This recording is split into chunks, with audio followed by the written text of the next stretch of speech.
खालसा वाहिगुरू जी की फतेह। हाँ जी।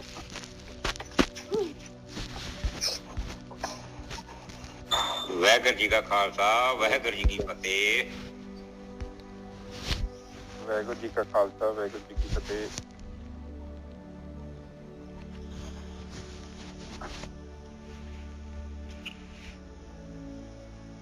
शुरू करिए वीर जी। हाँ जी शुरू करो निजर साहब जरूर।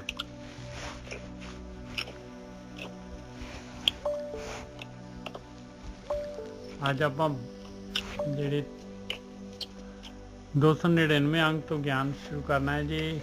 12ਵੀਂ ਜਿਹੜੀ ਹੈਗੀ ਕਿੱਤੀ ਜਿਹੜੀ ਹੈਗੀ 12ਵੀਂ ਪੌੜੀ ਲੈਣੀ ਹੈ, 12ਵਾਂ ਸ਼ਲੋਕ ਲੈਣਾ ਹੈ।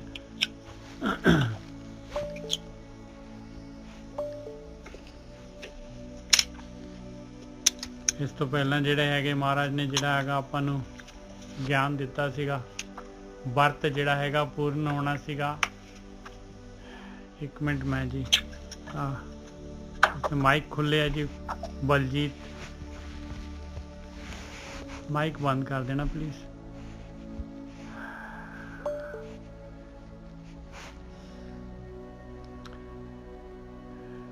ਆਪਾਂ ਨੂੰ ਏਕਾਦਸ਼ੀ ਤੇ ਮਹਾਰਾਜ ਨੇ 11ਵੀਂ ਦੇ ਵਿੱਚ ਦੱਸਿਆ ਸੀਗਾ ਬਈ ਪਰਮਾਤਮਾ ਨੂੰ ਅੰਗ ਸੰਗ ਜਾਣੋ और अपनिया इंद्रियां जड़ियां हैगियां इन्हां नूं बस करन दी कोशिश करो।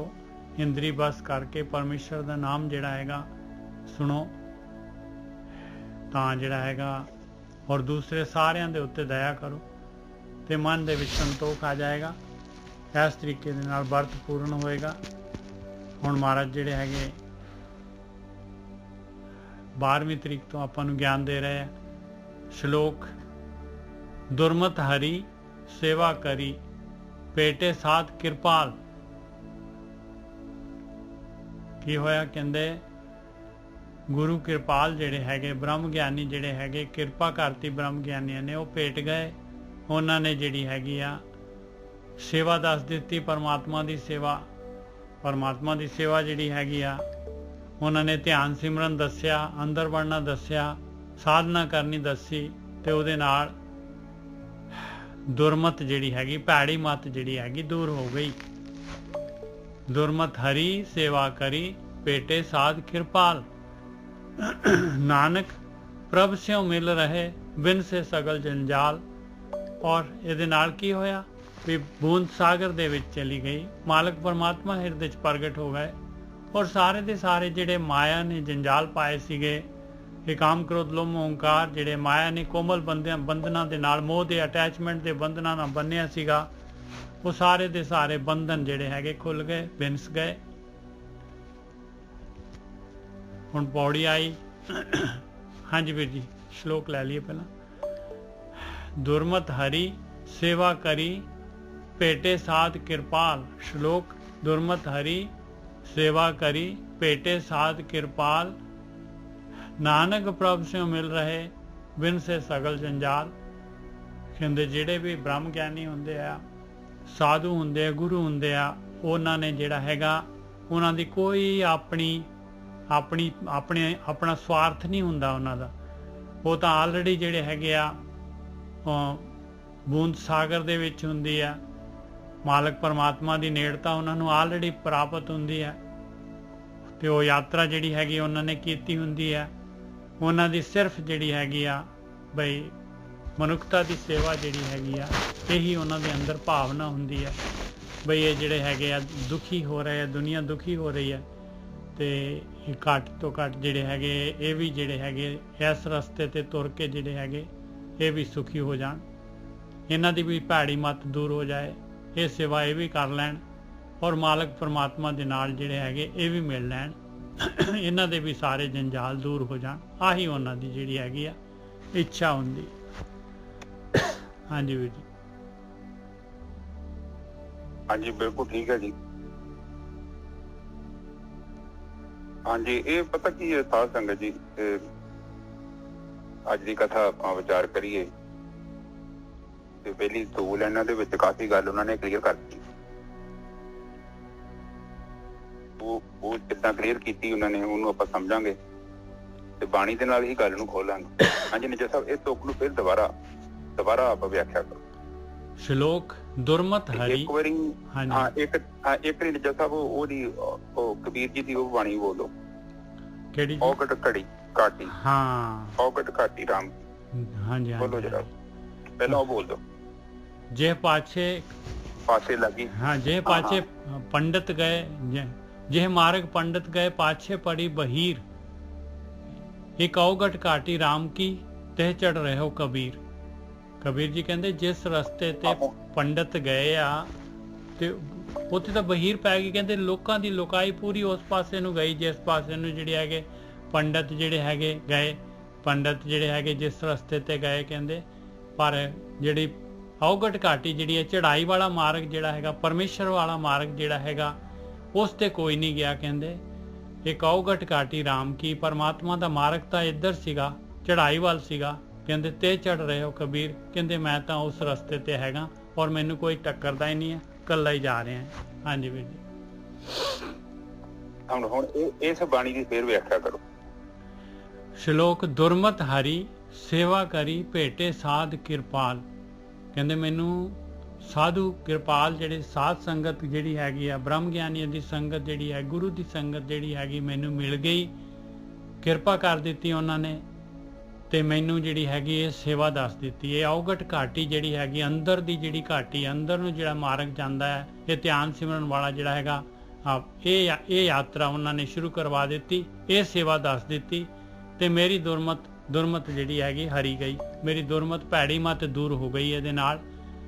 ਤੇ ਨਾਲ ਕਹਿੰਦੇ ਆ ਨਾਨਕ ਪ੍ਰਭ ਸਿਓ ਮਿਲ ਰਹੇ ਬਿਨ ਸੇ ਸਗਲ ਜੰਜਾਲ। ਔਰ ਪਰਮਾਤਮਾ ਵੀ ਅੰਦਰ ਪ੍ਰਗਟ ਹੋ ਗਿਆ ਔਰ ਮੇਰੇ ਸਾਰੇ ਦੇ ਸਾਰੇ ਮਾਇਆ ਦੇ ਜੰਜਾਲ ਜਿਹੜੇ ਹੈਗੇ ਸਾਰੇ ਦੇ ਸਾਰੇ ਉਹ ਵੀ ਬਿਨਸ ਗਏ। ਮਾਇਆ ਦੇ ਨਾਲ ਜਿਹੜਾ ਮੋਹ ਦੇ ਨਾਲ ਮੈਨੂੰ ਜਿਹੜਾ ਹੈਗਾ ਪਦਾਰਥਾਂ ਦੇ ਨਾਲ ਬੰਨਿਆ ਹੋਇਆ ਸੀ, ਮੇਰੀ ਤ੍ਰਿਸ਼ਨਾ ਵੀ ਮੁੱਕ ਗਈ। ਹਾਂਜੀ ਵੀਰ ਜੀ। ਹਾਂਜੀ ਬਿਲਕੁਲ ਠੀਕ ਹੈ ਸਾਧ ਸੰਗਤ ਜੀ। ਵੇਖੋ ਬਾਣੀ ਨੇ ਜਵਾਬ ਦੇ ਦਿੱਤਾ ਹੈ ਨਾ। ਕਬੀਰ ਜੀ ਪਤਾ ਕੀ ਕਹਿ ਰਹੇ ਆ? ਕਹਿੰਦੇ ਆ ਸੰਸਾਰ रूपी जो नदी है, सारी दुनिया एक तरफ जा रही है बाहर मुखी। कबीर जी वो घाटी चढ़ रहे ने जिहड़ी बड़ी औखी है उधर। मतलब कि कहने तो भाव कि लोगों तो उल्ट कर रहे कुछ। हाँ, मतलब जो जनता कर रही है वो नहीं करते पे। वो मतलब कितना मैं समझावा, होर समझाउणा। ਇੱਕ ਨਾ ਮੱਛੀ ਹੈਗੀ, ਉਹਨੂੰ ਸਾਲਮਨ ਮੱਛੀ ਕਹਿੰਦੇ ਆ, ਟੂਨਾ ਫਿਸ਼ ਵੀ ਕਹਿੰਦੇ ਉਹਨੂੰ, ਇੱਕ ਵੱਖਰੀ ਮੱਛੀ ਆ। ਇਹ ਦੋ ਮੱਛੀਆਂ ਜਿਹੜੀਆਂ ਹੈਗੀਆਂ ਨਾ, ਇਹ ਮੱਛੀਆਂ, ਇਹ ਦੋਨੋਂ ਮੱਛੀਆਂ ਜਿਹੜੀਆਂ ਨਾ, ਜਿਹੜਾ ਮੇਰੀ ਆਵਾਜ਼ ਆ ਰਹੀ ਹੈ ਨਾ? ਹਾਂਜੀ ਹਾਂਜੀ ਆ ਰਹੀ। ਵਿੱਚ ਫੋਨ ਜਾ ਗਿਆ ਕਿਸੇ ਦਾ ਤਾਂ ਮੈਂ ਤਾਂ ਨਹੀਂ। ਇਹ ਪਤਾ ਕਿ ਇਹ ਦੋਨੋਂ ਮੱਛੀਆਂ ਜਿਹੜੀਆਂ ਨਾ, ਇਹ ਨਿੱਜਰ ਸਾਹਿਬ ਏਦੀਆਂ ਜਿਹੜਾ ਫਾਊਂਟੇਨ ਵੇਖਿਆ ਨਾ, ਜਿਹੜੀਆਂ ਪਹਾੜਾਂ ਦੇ ਚਸ਼ਮੇ ਡਿੱਗਦੇ ਨੇ, ਇਹ ਪਾਣੀ ਉੱਪਰ ਥੱਲੇ ਨੂੰ ਆਉਂਦਾ ਤੇ ਉਹਨੂੰ ਚੜ ਜਾਂਦੀਆਂ। ਇਹ ਮੱਛੀਆਂ, ਇਹ ਆਮ ਸਧਾਰਨ ਮੱਛੀਆਂ ਨਹੀਂ ਹੈਗੀਆਂ, ਬਹੁਤ ਜਾਣ ਇਹਨਾਂ ਚ। ਬਾਕੀ ਜਿਹੜੀਆਂ ਸਧਾਰਨ ਮੱਛੀਆਂ ਨਾ, ਉਹ ਜਿੱਧਰ ਪਾਣੀ ਜਾਂਦਾ ਉਹਦੇ ਨਾਲ ਜਾਂਦੀਆਂ। ਪਰ ਇਹ ਜਿਹੜੀ ਇਹ ਕਬੀਰ ਵਾਂਗੂ ਨੇ ਉਲਟੀਆਂ। ਮਤਲਬ ਜਿੱਥੇ ਬਹੁਮਤ ਲੋਕ ਜਾਂਦੇ ਆ ਉਧਰ ਨਹੀਂ ਜਾਂਦੇ, ਇਹ ਆਪਣਾ ਹੀ ਰਸਤਾ ਕੱਢਦੇ ਆ ਉਲਟਾ। ਭੀੜ ਦਾ ਹਿੱਸਾ ਨਹੀਂ ਹੈਗੇ ਨਾ। ਭੀੜ ਤੇ ਪਤਾ ਕੀ ਕਹਿੰਦੀ ਆ? ਉਹ ਕਹਿੰਦੀ ਕਬੀਰ ਨੂੰ, ਕਬੀਰ ਤੂੰ ਮਰਗਰ ਚੱਲੇ ਨਾ। ਮਰਗਰ ਹੀ ਕੀ ਹੈਗਾ ਜਿੱਥੇ ਉਹ ਮੁਸਲਮਾਨ ਰਹਿੰਦੇ ਸੀ ਲੋਕ? ਮਰਗਰ, ਮਗਹਰ, ਜਿੱਥੇ ਜਲਾਹਿਆਂ ਦਾ ਪਿੰਡ ਮਗਹਰ। ਹਾਂਜੀ। ਉਹ ਕਹਿੰਦੇ ਸੀ ਕਿ ਬਈ ਤੂੰ, ਤੇਰਾ ਦਿਮਾਗ ਚ ਨੁਕਸ ਪੈ ਗਿਆ, ਸਾਰੀ ਜ਼ਿੰਦਗੀ ਤੂੰ ਕਾਲਜੀ ਚ ਕੱਢੀ ਆ, ਤੇ ਹੁਣ ਤੇਰਾ ਜਦੋਂ ਟਾਈਮ ਆਇਆ ਹੁਣ ਸਵਰਗ ਚ ਜਾਏਗਾ। ਉਹਨਾਂ ਦੀ ਇੱਕ ਰੀਤ ਸੀ ਕਿ ਇੱਥੇ ਜਿਹੜਾ ਮਰਦਾ ਹੈ ਬੰਦਾ ਉਹ ਸਵਰਗ ਚ ਜਾਂਦਾ, ਔਰ ਜਿਹੜਾ ਮਗਹਰ ਚ ਜਾਂਦਾ ਕਹਿੰਦੇ ਉਹਨੂੰ ਖੋਤੇ ਦੀ ਜੂਨ ਮਿਲਦੀ। ਤੇ ਕਬੀਰ ਜੀ ਕਹਿੰਦੇ ਕਿ ਮੈਂ ਉੱਥੇ ਜਾਊਂਗਾ, ਇੱਥੇ ਜਾ ਕੇ ਜੇ ਮੈਂ ਸਵਰਗ ਚ ਚੱਲ ਜੂੰਗਾ ਤਾਂ ਫਾਇਦਾ ਕੀ ਹੋਇਆ? ਬਿਲਕੁਲ। ਉਹ ਕਹਿੰਦੇ ਕਿ ਸੰਸਾਰ ਤੋਂ ਉਲਟੀ ਉਹ ਮੱਛੀ ਵਾਲਾ ਕੰਮ, ਭੀੜ ਵਾਲਾ ਕੰਮ ਨਹੀਂ, ਬਿਲਕੁਲ ਆਪੋਜਿਟ। ਗੁਰੂ ਨਾਨਕ ਪਾਤਸ਼ਾਹ ਦੀ ਬਾਣੀ ਚ ਵੀ ਇਹੀ ਆਉਂਦਿਆ। ਕੋਈ ਕਹਿੰਦਾ ਉਹਨੂੰ ਭੂਤ ਨਾ ਕਹੀ ਜਾਂਦੇ ਉਹਨਾਂ ਨੂੰ, ਕੋਈ ਕਹਿੰਦਾ ਤੂੰ ਬੇਤਾਲਾ। ਉਹ ਮਤਲਬ ਉਹ ਕਹਿੰਦੇ ਕਿ ਭੂਤਨਾ ਇਸ ਕਰਕੇ ਕਹਿੰਦੇ ਨੇ, ਬੇਤਾਲਾ ਇਸ ਕਰਕੇ ਕਹਿੰਦੇ ਕਿ ਗੁਰਾਈ ਆ, ਕਿਉਂਕਿ ਭੀੜ ਦੇ ਨਾਲ ਨਹੀਂ ਨਾ ਹੈਗਾ ਉਹ। ਬਿਲਕੁਲ ਉਹ ਭੀੜ ਦੇ ਬਿਲਕੁਲ ਆਪੋਜਿਟ ਆ, ਬਿਲਕੁਲ ਆਪੋਜਿਟ। ਜੇ ਭੀੜ ਖੱਬੇ ਬੰਨੇ ਜਾਂਦੀ ਤਾਂ ਸੱਜੇ ਬੰਨੇ ਕੱਲਾ ਤੁਰਿਆ ਜਾਂਦੇ ਆ। ਮਤਲਬ ਕਹਿਣ ਤੋਂ ਭਾਵ ਸਾਰੀ ਦੁਨੀਆ ਜਿਹੜੀ ਨਹਿਰ ਦੇ ਨਾਲ ਤਰ ਰਹੀ ਹੈ, ਪਰ ਉਹ ਅਪ ਸਾਈਡ ਉਸ ਧਾਰਾ ਦੇ ਬਰਖਲਾਫ ਹੋ ਜਾ ਰਿਹਾ, ਅੰਤਰਮੁਖੀ। ਉਹ ਲੋਕੀ ਕਹਿੰਦੇ ਆ ਕਬੀਰ ਨੂੰ, ਉਹ ਕਬੀਰ ਆ ਦੇਖ ਮੰਦਿਰ, ਇਹ ਮੰਦਿਰ ਦੇ ਵਿੱਚ ਮੂਰਤੀਆਂ, ਇੱਧਰ ਵੇ ਇਹਨੂੰ ਮੱਥਾ ਟੇਕ, ਆਵੇ ਤੈਨੂੰ ਗੁਰੂ ਬਣਾ ਰਹੀਏ, ਤੈਨੂੰ ਰੱਬ ਨਾਲ ਮਿਲਾਉਣ ਵਾਲਾ, ਇੱਧਰ ਵੇ ਟਰੈਕ, ਆਵੇ ਗ੍ਰੰਥ ਪੜ੍ਹੀਏ ਆਪਾਂ। ਉਹ ਕਹਿੰਦਾ ਇਹ ਨਹੀਂ ਕੰਮ ਕਰਨਾ, ਉਹ ਕਹਿੰਦਾ ਮੈਂ ਕੁਝ ਹੋਰ ਰਸਤਾ ਕਰਨਾ, ਭਗਤੀ ਕਰ ਰਹੇ ਹੋ। ਉਹ ਕਹਿੰਦੇ ਨਹੀਂ, ਤੈਨੂੰ ਆ ਗੁਰੂ ਤੇ ਆ ਤੈਨੂੰ ਆ ਦੇ ਧਾਰੀ ਗੁਰੂ ਦੇਣੇ, ਤੈਨੂੰ ਆਵੇ ਸਿੱਧਾ ਰੱਬ ਨਾਲ ਡਾਇਰੈਕਟ ਤੇਰੀ ਗੱਲ ਕਰਦੇ। ਗੁਰੂ ਪਾਤਸ਼ਾਹ ਜਿਹਨੂੰ ਵੀ ਕਹਿੰਦੇ ਨੇ ਗੁਰਨਾਥ ਨੂੰ ਸਾਰੇ। ਹਾਂ ਉਹ ਤਾਂ ਕਹਿੰਦੇ ਅਸੀਂ ਤੈਨੂੰ ਆਪਣਾ ਗੁਰੂ ਮੰਨ ਲੈਨੇ ਆ, ਤੈਨੂੰ ਸਭ ਤੋਂ ਵੱਡਾ ਗੋਰਖ ਬਣਾ ਦਿੰਦੇ ਆ, ਤੈਨੂੰ ਆ ਜਾ, ਅਸੀਂ ਸਾਰੇ ਚੇਲੇ ਹੋ ਜਾਂਦੇ ਤੇਰੇ, ਸਾਡਾ ਮਤ ਸਵੀਕਾਰ ਕਰ ਲਾ। ਅਗਲੇ ਬੰਦੇ ਕਹਿੰਦੇ ਤੇਰਾ ਕਵਨ ਗੁਰੂ ਕਿਸਕਾ ਹੈ, ਤੂੰ ਚੇਲਾ। ਹਾਂ ਉਹ ਕਹਿੰਦੇ ਆ ਸਵਾਲ ਕਰਦੇ, ਕਹਿੰਦੇ ਕੀ ਮਤਲਬ ਇਹ ਕਿਹੜਾ ਤਰੀਕਾ ਵਾ ਯਾਰ, ਇਹ ਕਿਹੜਾ ਤਰੀਕਾ ਵਾ, ਤੇਰਾ ਕਵਨ ਗੁਰੂ, ਤੇਰਾ ਗੁਰੂ ਕੌਣ ਹੈ? ਕਿਉਂਕਿ ਤੇ ਬਿਲਕੁਲ ਹੀ ਤੁਸੀਂ ਇੱਕਦਮ ਨਵੀਂ ਧਾਰਾ ਚਾਲੂ ਕਰਤੀ, ਇਹ ਕਾਮਨ ਨਹੀਂ ਹੈਗੀ। ਔਰ ਮੈਜੋਰਟੀ ਵਾਲੇ ਜਿਹੜੇ ਲੋਕ ਨੇ ਉਹਨਾਂ ਦੇ ਓਪੋਜਿਟ ਹੈ। ਔਰ ਤੂੰ ਕੋਈ ਧਾਰਮਿਕ ਸਥਾਨ ਤੇ ਜਾ, ਕੋਈ ਮੰਦਿਰ ਤੇ ਜਾ, ਕੋਈ ਡੇਰੇ ਦਾ ਸਾਧ ਬਣ ਜਾ, ਕੋਈ ਮਤਲਬ ਕੁਝ ਬਣ ਜਾ ਯਾਰ, ਕਿਸੇ ਮਤ ਨਾਲ ਜੁੜ ਜਾ, ਕਿਸੇ ਹਿੰਦੂ ਬਣ ਜਾ, ਮੁਸਲਮਾਨ ਬਣ ਜਾ, ਜਾਂ ਕੁਝ ਹੋਰ ਐਨੀ ਕੁਛ ਬਣ ਜਾ। ਪਰ ਆਹ ਜਿਹੜਾ ਨਵਾਂ ਹੀ ਰਸਤਾ ਤਾਂਹੀਓ ਗੁਰੂ ਨਾਨਕ ਪਾਤਸ਼ਾਹ ਨੂੰ ਕਰਾਈਆ ਗਈ ਜਾਂਦੇ ਨੇ ਕਿ ਲੱਖਾਂ ਲੋਕ ਨੇ ਇੱਕ ਸਾਈਡ ਤੇ ਤੁਰੇ ਜਾ ਰਹੇ ਨੇ, ਉਹ ਇਕੱਲੇ ਤੁਰੇ ਜਾ ਰਹੇ ਨੇ। ਉਹ ਕਹਿੰਦੇ ਆ ਤਾਂਹੀਓ ਕਬੀਰ ਜੀ ਨੂੰ ਸੇਮ ਹੀ ਸੈਂਟੈਂਸ ਕਹਿਣਾ ਪਿਆ ਕਿ ਇਹ ਘਾੜੀ ਮੈਂ ਇਕੱਲਾ ਚੜ ਰਿਹਾ, ਔਰ ਮੈਂ ਚੜ੍ਹਦੇ ਰਿਹਾ, ਲੋਕੀ ਔਖੇ ਵੀ ਹੋੜੇ ਮੇਰੀ ਇਸ ਗੱਲ ਤੋਂ, ਕਿਉਂਕਿ ਚੈਲੰਜ ਕਰ ਰਿਹਾ ਉਹਨਾਂ ਨੂੰ ਮੈਂ। ਉਹ ਕਹਿੰਦੇ ਕਿ ਨਹੀਂ ਇਹ ਰਸਤਾ ਅਸੀਂ ਦੇਖੋ ਤੁਹਾਡਾ ਮਾਰਗ ਕਿੱਦਾਂ ਸਹੀ ਹੋ ਸਕਦਾ, ਤੁਸੀਂ ਇਕੱਲੇ ਜੋ ਅਸੀਂ ਇੱਥੇ ਇੱਕ ਡੇਰੇ ਤੇ ਬੈਠੇ, ਉੱਥੇ ਕਰੋੜ ਬੰਦਾ ਆਉਂਦੇ ਆ। ਨਿੱਜਰ ਸਾਹਿਬ ਬਿਲਕੁਲ ਆ ਰਿਹਾ, ਹੁਣ ਵੀ ਆ ਰਿਹਾ, ਦੇਖ ਲਓ ਬਹੁਮਤ। ਹਾਂ ਬਹੁਮਤ। ਉਹ ਕਹਿੰਦੇ ਇੱਥੇ ਗੁਰਦੁਆਰੇ ਜਿੱਥੇ ਇੰਨਾ ਬੰਦਾ ਬੈਠਾ ਵੇ, ਕੀਰਤਨ ਸਮਾਗਮ ਚੱਲਣ ਦਿਆ, ਤੇ ਤੂੰ ਇੱਥੇ ਇਕੱਲਾ ਸਮਾਧੀ ਲਾ ਕੇ ਘਰੇ ਬੈਠਾ ਵਾਂ, ਤੇਰੇ ਤੇ ਯਕੀਨ ਕਰੀਏ ਕਿ ਪਹਿਲੇ ਇਹਨਾਂ ਤੇ ਕਰੀਏ, ਇੰਨੀ ਭੀੜ ਇਕੱਠੀ ਮੱਖੀਆਂ। ਲੌਜਿਕਲੀ ਤੇ ਉਹ ਮੈਜੋਰਟੀ ਤੇ ਜੇ ਇਲੈਕਸ਼ਨ ਜਿੱਤਣੀ ਹੈ ਤੇ ਉਹਨਾਂ ਹੀ ਜਿੱਤਣੀ ਹੈ ਜਿੱਥੇ ਭੀੜ ਆ। ਪਰ ਧਰਮ ਦੇ ਵਿੱਚ ਭੀੜ ਦਾ ਕੋਈ ਕੰਮ ਹੀ ਨਹੀਂ ਹੈਗਾ, ਇਹ ਤੇ ਇੰਡੀਵਿਜੂਅਲ ਹੈ, ਇਹ ਹਰ ਬੰਦੇ ਦਾ ਇਕੱਲਾ ਇਕੱਲਾ। ਔਰ ਇਸ ਚੀਜ਼ ਨੂੰ ਬਾਣੀ ਖੋਲ ਰਹੀ ਹੈ, ਔਰ ਉਹੀ ਤੁਹਾਨੂੰ ਸਮਝਾ ਰਹੀ, ਕਿਉਂਕਿ ਉਹ ਸੰਗਤ ਹੁੰਦੀ ਹੈ ਜਿਹੜੀ ਭੀੜ ਤੋਂ ਸਾਨੂੰ ਕੱਢਦੀ ਹੈ, ਸਾਡੇ ਦਿਮਾਗ ਦਾ ਇਲਾਜ ਕਰਦੀ ਹੈ, ਕਿਉਂਕਿ ਮਾਨਸਿਕ ਬਿਮਾਰ ਹੈ ਆਪਾਂ ਲੋਕ। ਇੰਦਰ ਸਾਹਿਬ ਬਿਲਕੁਲ। ਉਸ ਧਾਰਾ ਨੂੰ ਅਸੀਂ ਜਿਹੜੀ ਧਾਰਾ ਦੇ ਨਾਲ ਜਿਹੜੀ ਭੀੜ ਦਾ ਹੀ ਹਿੱਸਾ ਬਣ ਗਏ ਨਾ, ਅਸਲ ਤੇ ਭੀੜ ਸਮਾਜ ਕੀ ਚਾਹੁੰਦਾ ਸਾਡੇ ਨਾਲ ਰਵੇ, ਜਿੱਥੇ ਅਸੀਂ ਜਾਣਦੇ ਹਾਂ ਉਹਨਾਂ ਸਾਡੇ ਨਾਲ ਜਾਵੇ, ਬੱਸਾਂ 'ਚ ਬਹਿ ਕੇ, ਟਰਾਂਗਿਆਂ 'ਚ, ਟਰਾਲੀਆਂ 'ਚ, ਜਿੱਥੇ ਅਸੀਂ ਜਾਂਦੇ ਉਹ ਜਾਵੇ। ਪਰ ਜਦੋਂ ਉੱਥੋਂ ਨਿਕਲਣ ਦੀ ਕੋਈ ਕੋਸ਼ਿਸ਼ ਕਰਦਾ, ਰੌਲਾ ਪੈ ਜਾਂਦਾ, ਉਹ ਉੱਥੇ ਬਗਾਵਤ ਫੈਲ ਜਾਂਦੀ ਹੈ। ਉਹ ਕਹਿੰਦੇ ਕਿ ਇਹ ਬੰਦਾ ਬਾਗੀ ਹੋ ਗਿਆ, ਇਹਨੂੰ ਪੰਥ 'ਚ ਦੋਸ਼ ਦੋ। ਕੀ ਕਹਿੰਦੇ, ਕੀ ਕਰ ਦੋ ਨਿੱਜਾ ਸਾਹਿਬ? ਪੰਥ ਤੋਂ ਛੇਕ ਦੋ ਇਹਨੂੰ। ਹਾਂ ਛੇਕ ਦੋ ਕਹਿਣ ਤੋਂ ਭਾਵ ਤੇ ਮੈਂ ਲੌਜੀਕਲੀ ਵਰਤਿਆ, ਕਿਉਂਕਿ ਇਹ ਬੰਦਾ ਕੁਛ ਏਦਾਂ ਦੀਆਂ ਗੱਲਾਂ ਕਰ ਰਿਹਾ ਹੈ, ਮਤਲਬ ਉਹ ਸਾਡੇ ਖਿਲਾਫ ਨੇ, ਤੇ ਇਹ ਇਕੱਲਾ ਬੰਦਾ, ਕੋਈ ਬੰਦਾ ਉੱਠਦਾ ਵੀ ਹੈ ਨਾ ਕਦੇ ਵੇਲੇ ਕੋਲੇ, ਪਹਿਲੀ ਗੱਲ ਤਾਂ ਉੱਠਦਾ ਹੀ ਨਹੀਂ ਨਾ। ਇਹ ਵੀ ਕਹਿੰਦੇ ਹੁੰਦੇ ਗੋਰਖੀ ਸਾਹਿਬ ਵੀ, ਜਿਹੜੀ ਹੁੰਦੀ ਇਹ ਵੀ ਕਹਿੰਦੇ ਕਿ ਇਹਨੂੰ ਗੱਡੀ ਚੜਾ ਦੋ, ਗੱਡੀ ਚੜਾ ਦੋ, ਬਸ ਗੱਡੀ ਚੜਾ ਦੋ, ਬਹੁਤ ਵਧੀਆ ਹੈ। ਕੁਛ ਐਸੀਆਂ ਹਾਂ ਜਿਹਦੀਆਂ ਗੱਲਾਂ ਜਿਹੜੀਆਂ ਸਾਨੂੰ ਹਜਮ ਨਹੀਂ ਆਉਂਦੀਆਂ, ਕਿਉਂਕਿ ਇਹਨੇ ਤੇ ਅਸੀਂ 40-50 ਸਾਲ ਤੋਂ ਤੁਰੇ ਫਿਰਨੇ ਆ, ਮੱਥੇ ਰਗੜ ਕੇ ਇੱਥੇ ਸਾਡੇ ਬੜੇ ਮੁਸਲਮਾਨ ਬੰਦੇ ਮੱਥੇ ਕਾਲੇ ਕੀਤੇ ਉਹਨਾਂ ਵਿਚਾਰਿਆਂ ਨੇ, ਪਤਾ ਨੀ ਕਿੱਥੇ ਰਗੜੀ ਜਾਂਦੇ ਆ। ਉਹ ਸੋਚਦੇ ਆ ਕਿ ਮੱਥਾ ਰਗੜੇ ਕੰਮ ਬਣ ਜੂਗਾ, ਤੇ ਕਈ ਸੋਚਦੇ ਇੱਥੇ ਮੱਥੇ 'ਚ ਡਰਿੱਲ ਕਰ ਦਾਂਗੇ ਤੁਹਾਡੇ ਤੇ ਇੱਥੇ ਤੇਜਾ ਅੱਖ ਖੁੱਲ ਜੂਗੀ। ਏਦਾਂ ਦੀ ਦੁਨੀਆ ਬੜੀ ਬੇਵਕੂਫਾਂ ਨਾਲ ਭਰੀ ਹੈ, ਔਰ ਲੋਕੀ ਵਿਸ਼ਵਾਸ ਵੀ ਕਰਦੇ ਜੀ। ਇਹ ਜਿਹੜੀ ਸਾਧ ਸੰਗਤ ਜੀ ਇੱਥੇ ਦੇਖੋ ਪਤਾ ਕੀ ਹੈ, ਇੱਥੇ ਅੰਧ ਵਿਸ਼ਵਾਸ ਦਾ ਜਿਹੜੀ ਬਾਣੀ ਪਤਾ ਕੀ ਕਹਿੰਦੀ ਕਿ ਅੰਧ ਵਿਸ਼ਵਾਸ ਵਾਸਤੇ ਕੋਈ ਜਗ੍ਹਾ ਨਹੀਂ ਹੈਗੀ। ਜਿਹੜੀ ਚੀਜ਼ ਤੇਰੀ ਹੈ ਨਾ, ਦੇਖ ਬਿਲਕੁਲ ਮੈਂ ਸਿੰਪਲ ਜੀ ਗੱਲ ਕਰ ਰਿਹਾ। ਉਹ ਪਤਾ ਕੀ ਕਹਿੰਦੇ ਆ, ਕਹਿੰਦੇ ਤੈਨੂੰ ਪਿੰਗੀ ਟੇਢੀ ਰੋਟੀ ਬਣਾਉਣੀ ਆਉਂਦੀ ਆ, ਕਮ ਸੇ ਕਮ ਤੂੰ ਉਹ ਕਲੇਮ ਕਰ ਜਿਹੜੀ ਤੈਨੂੰ ਆਉਂਦੀ ਆ। ਇਹ ਜਿਹੜੇ ਕਿਤਾਬਾਂ ਦੇ ਪਰੌਂਠੇ ਚੁੱਕੀ ਕਰਦਾ ਵਾਂ, ਬਰਗਰ ਪੀਜੇ ਬਣਾ ਕੇ ਬੈਠਾ ਵਾਂ, ਇਹ ਤੈਨੂੰ ਨਹੀਂ ਆਉਂਦੇ ਔਰ ਤੂੰ ਕਾਹਨੂੰ ਕਲੇਮ ਕਰ ਰਿਹਾ ਮੇਰੇ ਆ। ਭਾਸ਼ਾ ਦੇ ਵਿੱਚ ਸਿੰਪਲ ਕਿ ਜੋ ਚੀਜ਼ ਤੈਨੂੰ ਨਹੀਂ ਪਤਾ ਭੋਲਿਆ ਤੂੰ ਐਕਸੈਪਟ ਕਰ, ਨਹੀਂ ਪਤਾ।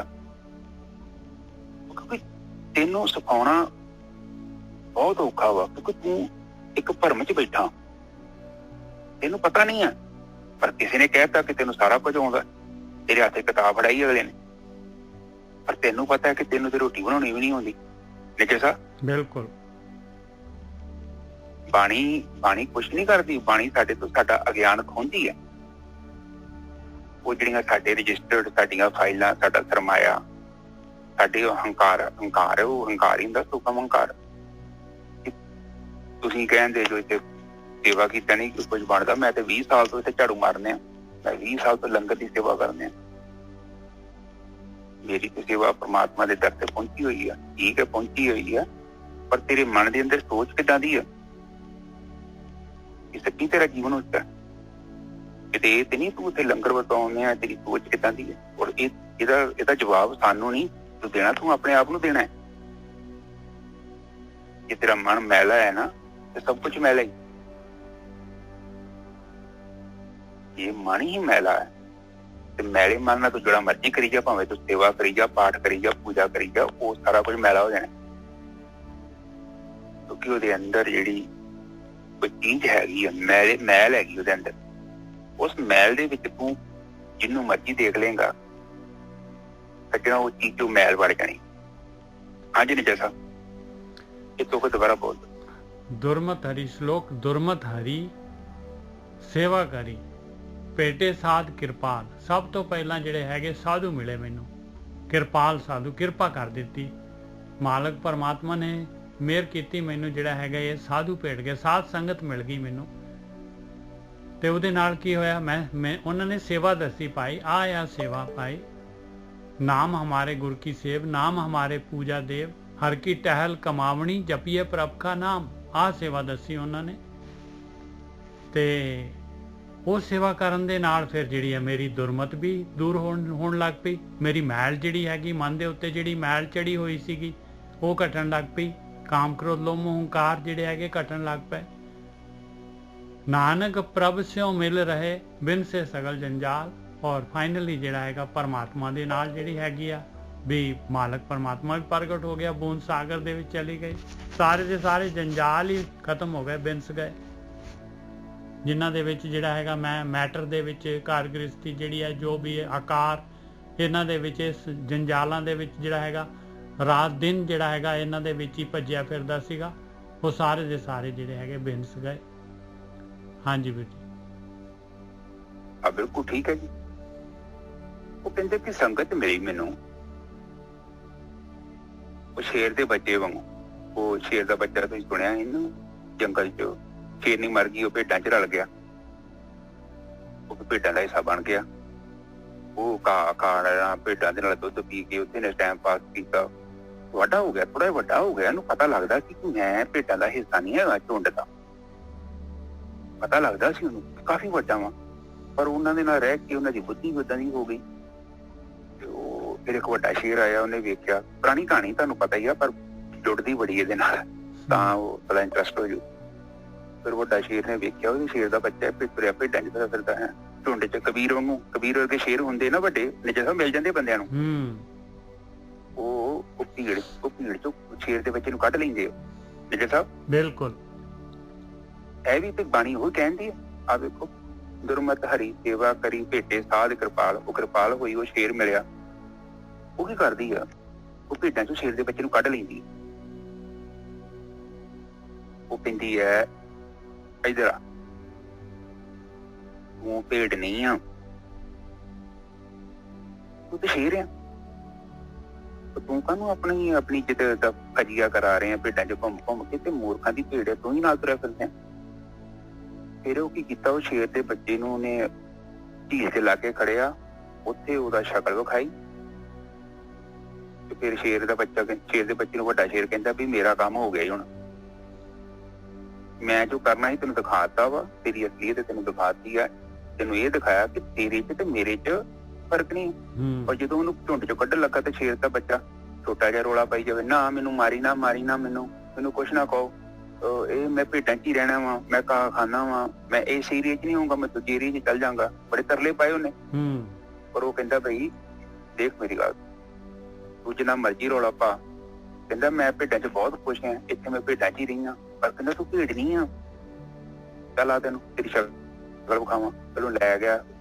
ਜਾਵੇ ਨਾ, ਉਹ ਸੰਗਤ ਏਦਾਂ ਹੀ ਕਰਦੀ ਹੈ ਬੰਦੇ ਨੂੰ। ਬਿਲਕੁਲ, ਸੰਗਤ ਬੜਾ ਰੌਲਾ ਪਾਉਂਦੀ ਹੈ। ਉਹ ਕਹਿੰਦੀ ਨਾ ਜੀ, ਉਹ ਸਾਡਾ ਗੁਰੂ ਦਾ ਦਰਬਾਰ, ਉੱਥੇ ਕਿਹਾ ਕਿ ਬਾਹਰ ਨਹੀਂ ਜਾਣਾ ਤੁਸੀਂ।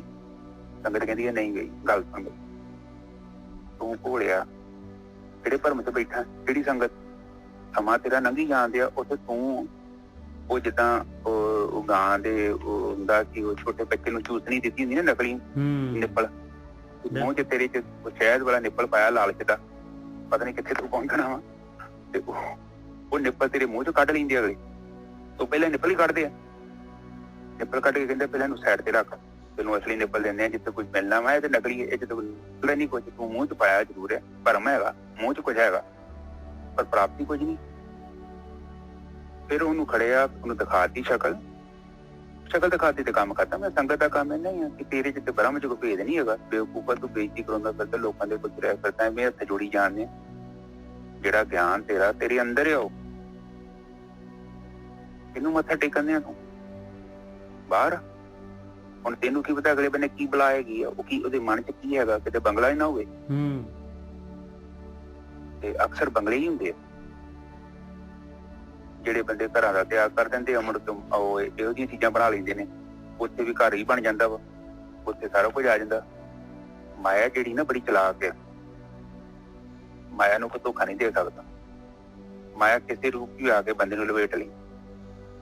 ਤੋ ਹੁਣ ਬਾਣੀ ਆਪਾਂ ਨੂੰ ਫਿਰ ਪੁਆਇੰਟ ਤੇ ਆ ਜਾਈਏ। ਨਾਨਕ ਪ੍ਰਭ ਤੋਂ ਮਿਲ ਹਰੇ ਰਹਿ ਸਗਲੇ ਜੰਜਾਲ। ਜੰਜਾਲ ਦਾ ਮਤਲਬ ਅਗਿਆਨ, ਭਰਮ, ਅਵਿਦਿਆ। ਇਨਸਾਨ ਇੱਕ ਰੁੱਖ ਆ, ਇਹ ਕੀ ਕਰਦਾ ਕਿ ਮੋਹ ਦੇ ਨਾਲ ਐਸੀਆਂ ਡਾਹਣੀਆਂ ਜੋੜ ਲੈਂਦਾ ਹੈ, ਜੰਜਾਲ ਕਹਿੰਦੇ ਉਹਨੂੰ, ਕਾਮ, ਕ੍ਰੋਧ, ਲੋਭ, ਮੋਹ, ਹੰਕਾਰ। ਜਦੋਂ ਵੀ ਸੰਗਤ ਮਿਲ ਗਈ, ਉਹ ਡਾਹਣੀਆਂ ਨੇ ਜਿਹੜੇ ਪੱਤੇ ਲੱਗੇ ਨਾ, ਉਹ ਸੁੱਕਣੇ ਸ਼ੁਰੂ ਹੋ ਜਾਣੇ ਨੇ। ਜਿਸ ਸਾਹਿਬ ਹੈਲੋ, ਹਾਂਜੀ। ਇਹ ਜਦੋਂ ਵੀ ਆਪਨੇ ਸਹੀ ਤਰੀਕੇ ਨਾਲ ਭਗਤੀ ਕੀਤੀ ਹੈ, ਜਿਹੜੇ ਔਗਣ ਕਹਿੰਦੇ ਨਾ ਆਪਾਂ ਬਿਣਸੇ ਆ, ਉਹ ਕਹਿੰਦੇ ਸਭ ਜੰਜਾਲ ਆਪਣੇ ਆਪ ਹੀ ਬਿਣਸ ਗਏ। ਉਹਨਾਂ ਇਹ ਨਹੀਂ ਕਿਹਾ ਕਿ ਮੈਂ ਦੂਰ ਕਰਦੇ ਆ, ਬਿਣਸ ਜਾਣੇ ਤੇ ਦੂਰ ਕਰਨ 'ਚ ਫਰਕ ਹੈਗਾ ਨਜਰ ਸਾਹਿਬ। ਬਿਲਕੁਲ, ਇੱਕ ਤੇ ਚੀਜ਼ ਤੋੜਨੀ, ਜ਼ੋਰ ਲਾ ਕੇ ਅਲੱਗ ਕਰਨੀ, ਇੱਕ ਚੀਜ਼ ਉਦਾਂ ਹੀ ਅਲੱਗ ਹੋ ਜਾਣੀ, ਬੜਾ ਫਰਕ ਹੈਗਾ। ਫਿਰ ਕਹਿੰਦੇ ਜੰਜਾਲ ਬਿਣਸ ਗਏ। ਹਾਂਜੀ ਨਜਰ ਸਾਹਿਬ, ਅੱਗੇ ਚਲੀ। ਪੌੜੀ ਦੁਆਦਸੀ ਦਾਨ ਨਾਮ ਇਸ਼ਨਾਨ। ਹੁਣ ਦੇਖੋ ਇੱਥੇ ਜਿਹੜਾ ਹੈਗੇ ਆ, ਇੱਕ ਜਿਹੜਾ ਹੈਗਾ, ਇੱਕ ਭਰਮ ਜਿਹੜਾ ਹੈਗਾ ਇੱਥੇ, ਬਹੁਤ ਵੱਡਾ ਭਰਮ ਜਿਹੜਾ ਹੈਗਾ ਪੌੜੀ ਦੇ ਵਿੱਚ ਟੁੱਟ ਗਿਆ। ਪੰਜਵੀਂ ਪਾਤਸ਼ਾਹੀ ਨੇ ਤੋੜਿਆ। ਨਹੀਂ ਤਾਂ ਕਹਿੰਦੇ ਜੀ ਇਹ ਤਾਂ ਨਾਮ ਦਾਨ ਇਸ਼ਨਾਨ। ਕਹਿੰਦੇ ਸਿੱਖੀ ਦੇ ਵਿੱਚ 3 ਕੰਮ ਹੈਗੇ ਭਾਈ, ਇੱਕ ਤਾਂ ਨਾਮ ਜਪਣਾ, ਤੇ ਦਾਨ ਕਰਨਾ, ਤੇ ਇਸ਼ਨਾਨ ਕਰਨਾ। ਆ 3 ਜਿਹੜੇ ਹੈਗੇ ਮੇਜਰ ਕੰਮ ਦੱਸਦੇ ਆ। ਇੱਧਰ ਮਹਾਰਾਜ ਜੀ ਪਹਿਲਾਂ ਦਾਨ ਕਹਿੰਦੇ ਆ, ਪਹਿਲਾਂ ਦੁਆਦਸੀ ਦਾਨ ਨਾਮ ਇਸ਼ਨਾਨ। ਨਾਮ ਵਿਚਾਲੇ ਆ, ਕਹਿੰਦੇ ਨਾਮ ਦਾ ਹੀ ਦਾਨ ਕਰਨਾ ਹੈ ਪਿਆਰਿਆ, ਨਾਮ ਦੇ ਵਿੱਚ ਹੀ ਇਸ਼ਨਾਨ ਕਰਨਾ ਹੈ। ਇਹ ਜਿਹੜੀ ਪ੍ਰੇਮਾ ਭਗਤੀ ਹੈਗੀ ਹੈ, ਧਿਆਨ ਸਿਮਰਨ ਹੈਗਾ, ਇਹੀ ਹੈਗਾ ਇਸ਼ਨਾਨ। ਇਹ ਤੇਰੇ ਮਨ ਦਾ ਇਸ਼ਨਾਨ ਹੋ ਜਾਏਗਾ, ਤੇਰੀ ਮੈਲ ਉਤਰ ਜਾਏਗੀ ਸਾਰੀ ਦੀ ਸਾਰੀ। ਕਿਉਂਕਿ ਪਹਿਲੇ ਸ਼ਲੋਕ ਦੇ ਵਿੱਚ ਦੇਖੋ, ਇਹ ਸ਼ਲੋਕ ਦਾ ਹੀ ਅਨੁਵਾਦ ਹੈਗਾ, ਦੁਰਮਤ ਹਰੀ। ਸਟਾਰਟਿੰਗ ਪੁਆਇੰਟ ਦੁਰਮਤ ਤੋਂ ਹੀ ਹੈਗੀ। ਕਿਵੇਂ ਹਟਣੀ ਹੈ, ਹਰਨੀ ਹੈ, ਸੇਵਾ ਕਰੀ। ਸੇਵਾ ਕਰਨ ਦੇ ਨਾਲ ਹੁਣ ਇੱਥੇ ਜਿਹੜਾ ਹੈਗਾ ਮਹਾਰਾਜ ਕੀ ਦੱਸ ਰਿਹਾ, ਦੁਆਦਸੀ ਨਾਮ, ਦੁਆਦਸੀ ਦਾਨ ਨਾਮ ਇਸ਼ਨਾਨ। ਕਹਿੰਦੇ ਪਰਮੇਸ਼ਰ ਦਾ ਧਿਆਨ ਸਿਮਰਨ ਕਰਨਾ, ਇਸੇ ਦਾ ਇਹਦਾ ਹੀ ਦਾਨ ਕਰਨਾ, ਇਹਦੇ 'ਚ ਇਸ਼ਨਾਨ ਕਰਨਾ ਹੈ। ਤੇਰੇ ਮਨ ਦਾ ਆਹੀ ਇਸ਼ਨਾਨ ਹੈਗਾ। ਅਗਲੀ ਲਾਈਨ 'ਚ ਹੋਰ ਕਲੀਅਰ ਕਰ ਰਿਹਾ ਮਹਾਰਾਜ, ਹਰ ਕੀ ਭਗਤ ਕਰੋ ਤਜ ਮਾਨ। ਕਹਿੰਦੇ ਭਾਈ ਇਹ ਧਿਆਨ ਸਿਮਰਨ ਕਰਨਾ ਹੈ ਨਾ, ਇਹ ਪਰਮੇਸ਼ਰ ਦੀ ਭਗਤੀ ਹੈਗੀ, ਇਹਨੂੰ ਮਾਨ ਆਪਣਾ ਤਜ ਕੇ ਕਰ, ਜ਼ੀਰੋ ਲੈਵਲ ਤੇ ਆਪਣੇ ਆਪ ਨੂੰ ਜਿਹੜਾ ਹੈਗਾ ਗਰੀਬੀ ਦੇ ਵਿੱਚ, ਇੱਕ ਨਿਮਰਤਾ ਦੇ ਵਿੱਚ, ਹੰਬਲ ਦੇ ਵਿੱਚ ਸਭ ਤੋਂ ਨੀਵਾਂ ਸਮਝ ਕੇ ਭਗਤੀ ਕਰ। ਹਰ ਕੀ ਭਗਤ ਕਰੋ ਤਜ ਮਾਨ, ਫਿਰ ਕੀ ਹੋਏਗਾ? ਹਰ ਅੰਮ੍ਰਿਤ ਪਾਨ ਕਰੋ ਸਾਧ ਸੰਗ, ਕਹਿੰਦੇ ਸਾਧ ਸੰਗਤ ਦੇ ਵਿੱਚ ਤੈਨੂੰ ਅੰਮ੍ਰਿਤ ਪੀਣ ਨੂੰ ਮਿਲ ਜੂਗਾ। ਹਰ ਅੰਮ੍ਰਿਤ ਪਾਨ ਕਰੋ ਸਾਧ ਸੰਗ, ਮਨ ਤ੍ਰਿਪਤਾਸੈ ਕੀਰਤਨ ਪ੍ਰਭ ਰੰਗ। ਕਹਿੰਦੇ ਦੇਖ ਲੈ ਇਹ ਭਗਤੀ ਜਿਹੜੀ ਕਰ ਰਿਹਾ ਇਹਦੇ ਵਿੱਚ ਅੰਮ੍ਰਿਤ ਆ ਜਾਣਾ ਹੈ ਤੇ ਤੇਰੇ ਮਨ ਨੇ ਪੂਰੀ ਤਰ੍ਹਾਂ ਤ੍ਰਿਪਤ ਹੋ ਜਾਣਾ ਹੈ। ਆਹੀ ਕੀਰਤਨ ਹੈ ਪਿਆਰਿਆ। ਉਹ ਕਹਿੰਦੇ ਆ ਨਾ ਕਲਯੁਗ ਮੈਂ ਕੀਰਤਨ ਪ੍ਰਧਾਨਾ, ਕਹਿੰਦੇ ਆ ਗੁਰਮੁਖ ਜਪੀਏ ਲਾਏ ਧਿਆਨਾ, ਆ ਕੀਰਤਨ ਪ੍ਰਧਾਨ ਆ ਪਾਏ। ਇਹਦੇ ਨਾਲ, ਇਸ ਕੀਰਤਨ ਦੇ ਨਾਲ ਪਰਮਾਤਮਾ ਦਾ ਰੰਗ ਚੜ ਜਾਣਾ ਹੈ ਔਰ ਮਨ ਤੇਰਾ ਤ੍ਰਿਪਤ ਹੋ ਜਾਣਾ ਹੈ। ਕੋਮਲ ਬਾਣੀ ਸਭ ਕੋ ਸੰਤੋਖ ਹੈ, ਕਹਿੰਦੇ ਆ ਕੋਮਲ ਬਾਣੀ ਹੈਗੀ ਭਾਈ, ਇਹ ਜਿਹੜੀ ਹੈਗੀ ਆ ਇੰਨੀ ਜਿਹੜੀ ਹੈਗੀ ਆ ਪਵਿੱਤਰ ਜਿਹੜੀ ਹੈਗੀ ਆ, ਇਹ ਅੰਮ੍ਰਿਤ ਰਸ ਜਿਹੜਾ ਹੈਗਾ, ਇਸ ਨੇ ਤੇਰੇ ਜਿਹੜੇ ਹੈਗੇ ਆ ਜੇ ਬਾਣੀ ਅਖਤਿਆਰ ਕਰ ਲੇਗਾ, ਧਿਆਨ ਸਿਮਰਨ ਵਾਲਾ ਕੰਮ ਸ਼ੁਰੂ ਕਰ ਦੇਗਾ ਤੇ ਤੇਰੀ ਇੱਕ ਇੱਕ ਇੰਦਰੀ ਨੂੰ ਇਹਨੇ ਸੰਤੋਖ ਦੇ ਵਿੱਚ ਲੈ ਆਉਣਾ ਹੈ। ਸਭ ਕੋ ਸੰਤੋਖ ਹੈ, ਸਾਰੀਆਂ ਇੰਦਰੀਆਂ ਨੂੰ। ਹੋਰ ਇੱਥੇ ਥੋੜੀ ਨਾ ਕਿ ਸਾਰਿਆਂ ਨੂੰ ਸੰਤੋਖ ਆ ਜਾਂਦਾ ਹੈ। ਤੇਰੀਆਂ ਸਾਰੀਆਂ ਇੰਦਰੀਆਂ, ਤੇਰਾ ਸੁਰਤ ਮਤ ਮਨ ਚ ਜੋ ਵੀ ਤੇਰੇ ਅੰਦਰ ਹੈਗਾ ਸਾਰਾ ਦਾ ਸਾਰਾ ਪਾਏ ਸੈਟਿਸਫਾਈ ਹੋ ਜਾਏਗਾ। ਪਾਏ ਜੀਵ ਜਿਹੜਾ ਹੈਗਾ ਪੂਰਾ ਸੈਟਿਸਫਾਈ ਹੋ ਜਾਏਗਾ, ਸੰਤੋਸ਼ ਆ ਜਾਏਗਾ। ਕੋਮਲ ਬਾਣੀ ਸਭ ਕੋ ਸੰਤੋਖ ਹੈ। ਔਰ ਮੇਜਰ ਜਿਹੜਾ ਹੈਗਾ ਕੰਮ ਪੰਚ ਭੂ ਆਤਮਾ ਹਰ ਨਾਮ ਰਸ ਭੁੱਖ ਹੈ। ਦੇਖ ਤੇਰਾ ਮਨ ਜਿਹੜਾ ਹੈਗਾ ਇੰਨਾ ਕਾਲਾ ਹੋਇਆ ਪਿਆ, ਇਹ ਪੰਚ ਭੂ ਆਤਮਾ, ਇਹ ਪੰਜਾਂ ਤੱਤਾਂ ਦਾ ਜਿਹੜਾ ਹੈਗਾ ਮਨ ਬਣਿਆ ਹੋਇਆ, ਜਿਹੜਾ ਹੈਗਾ ਕਾਰਨ ਸਰੀਰ ਜਿਹੜਾ ਹੈਗਾ ਪੂਰਾ ਲਿਪਟਿਆ ਹੋਇਆ ਹੈ। ਕਹਿੰਦੇ ਜਿਹੜਾ ਹੈਗਾ ਪਰਮੇਸ਼ਰ ਦੇ ਨਾਮ ਦੇ ਨਾਲ ਪ੍ਰਫੁੱਲਿਤ ਹੋ ਜਾਏਗਾ, ਹਰਾ ਭਰਾ ਹੋ ਜਾਏਗਾ। ਹਰ ਸਿਮਰਤ ਤਨ ਮਨ ਹਰਿਆ, ਲਹਿ ਜਾਏ ਵਿਜੋਗ, ਦੋਨੋਂ ਦੇ ਦੋਨੋਂ ਹਰੇ ਭਰੇ ਹੋ ਜਾਣਗੇ। ਇਹ ਪੰਚ ਭੂ ਆਤਮਾ ਮਨ ਜਿਹੜਾ ਹੈਗਾ ਹਰਾ ਭਰਾ ਹੋ ਜਾਏਗਾ। ਗੁਰ ਪੂਰੇ ਤੇ ਇਹ ਨਿਹਚੋ ਪਾਈ ਹੈ, ਕਹਿੰਦੇ ਆ ਚੀਜ਼ ਮਿਲਦੀ ਹੈ ਪੂਰੇ ਗੁਰੂ ਤੋਂ ਮਿਲਦੀ ਹੈ ਭਾਈ। ਆ ਨਿਹਚੋ ਬਿਲਕੁਲ ਯਕੀਨੀ ਆ ਚੀਜ਼ ਮਿਲਦੀ ਹੈ। ਪੂਰਾ ਗੁਰੂ ਹੋਊਗਾ ਤੇ ਆ ਚੇਂਜਸ ਆਉਣੇ ਲਾਜ਼ਮੀ ਹੈਗੇ ਆ ਭਾਈ। ਗੁਰ ਪੂਰੇ ਤੇ ਇਹ ਨਿਹਚੋ ਪਾਈਏ, ਨਾਨਕ ਰਾਮ ਜਪਤ ਫਿਰ ਜੋ ਨਾ ਆਈਏ। ਕਹਿੰਦੇ ਪਰਮੇਸ਼ਰ ਦਾ ਨਾਮ ਜਿਹੜਾ ਹੈਗਾ ਜਪਣ ਦੇ ਨਾਲ, ਧਿਆਨ ਸਿਮਰਨ ਕਰਨ ਦੇ ਨਾਲ ਜੂਨਾਂ ਦੇ ਵਿੱਚ ਦੁਬਾਰਾ ਨਹੀਂ ਆਏਗਾ ਇਨਸਾਨ ਪਾਏ, ਜਨਮ ਮਰਨ ਦੇ ਗੇੜੇ ਵਿੱਚ ਨਹੀਂ ਆਏਗਾ। ਹਾਂਜੀ ਵੀਰ ਜੀ। ਪੌੜੀ ਦੁਆਦਸੀ ਦਾਨ ਨਾਮ ਇਸ਼ਨਾਨ, ਹਰ ਕੀ ਭਗਤ ਕਰੋ ਤਜ ਮਾਨ।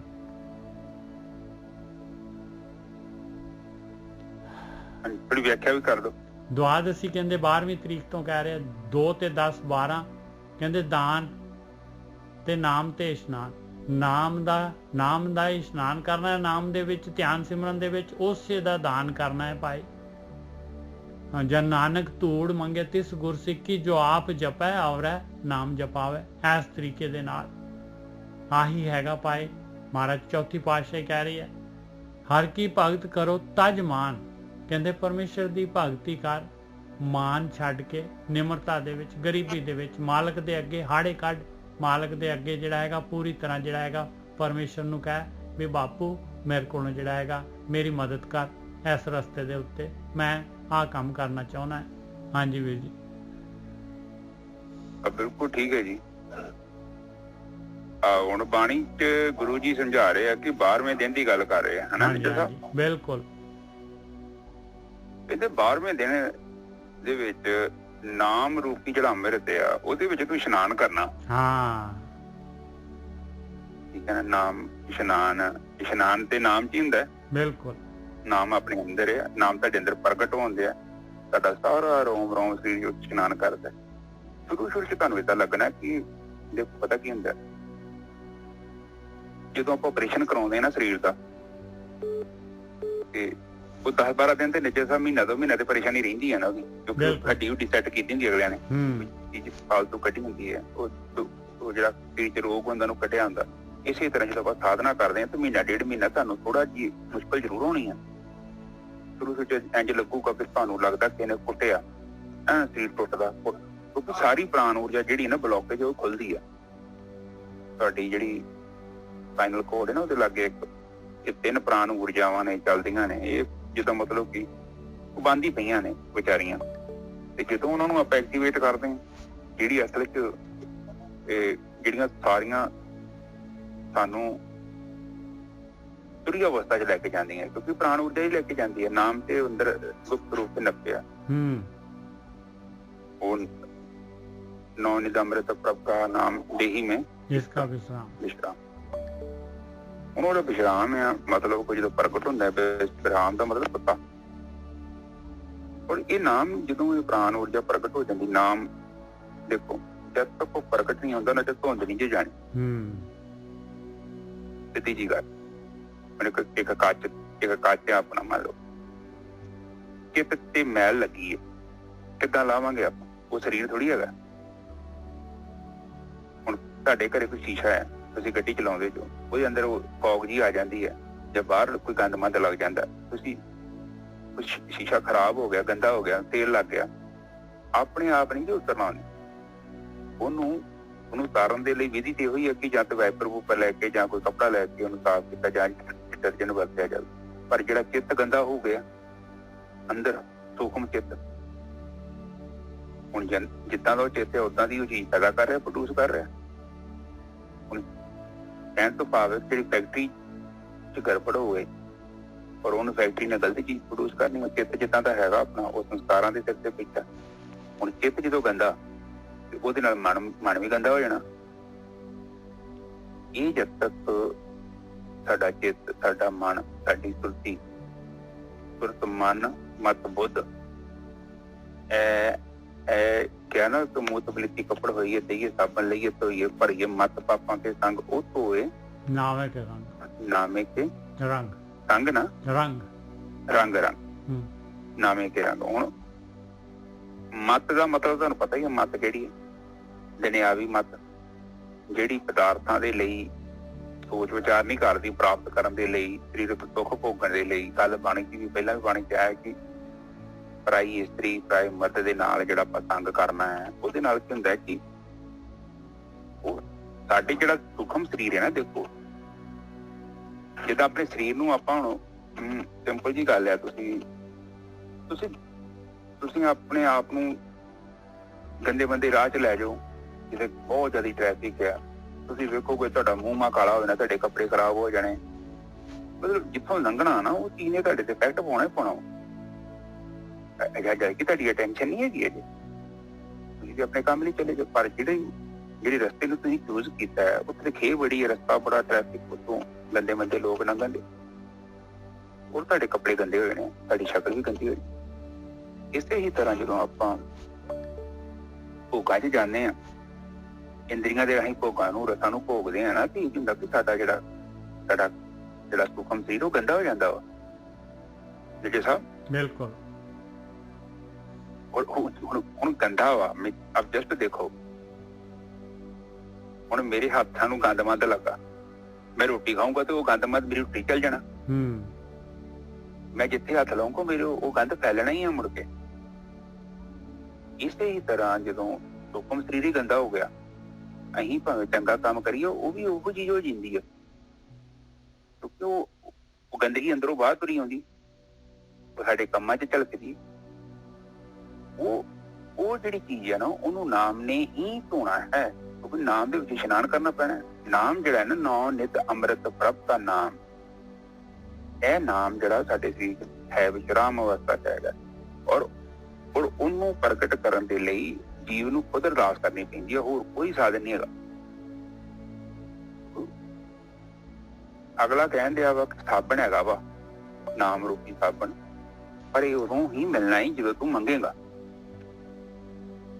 ਇਹ ਡਿਮਾਂਡ ਤੇ ਸਪਲਾਈ ਹੁੰਦੀ ਹੈ ਨਿਜਰ ਸਾਹਿਬ। ਬਿਲਕੁਲ ਹੁੰਦੀ, ਹਾਂ ਉਹ ਤਾਂ ਆਉਂਦੀ ਬਾਣੀ ਦੇ ਜੋ ਆਉਂਦੀ ਹੈ, ਪੰਜਵੀਂ ਪਾਤਸ਼ਾਹੀ ਦੀ ਹੈ, ਦਾਤੇ ਦਾਤ ਰੱਖੀ ਹੱਥ ਆਪਣੇ, ਜਿਸ ਭਾਵ ਹੈ ਤਿਸ ਦੇਈ।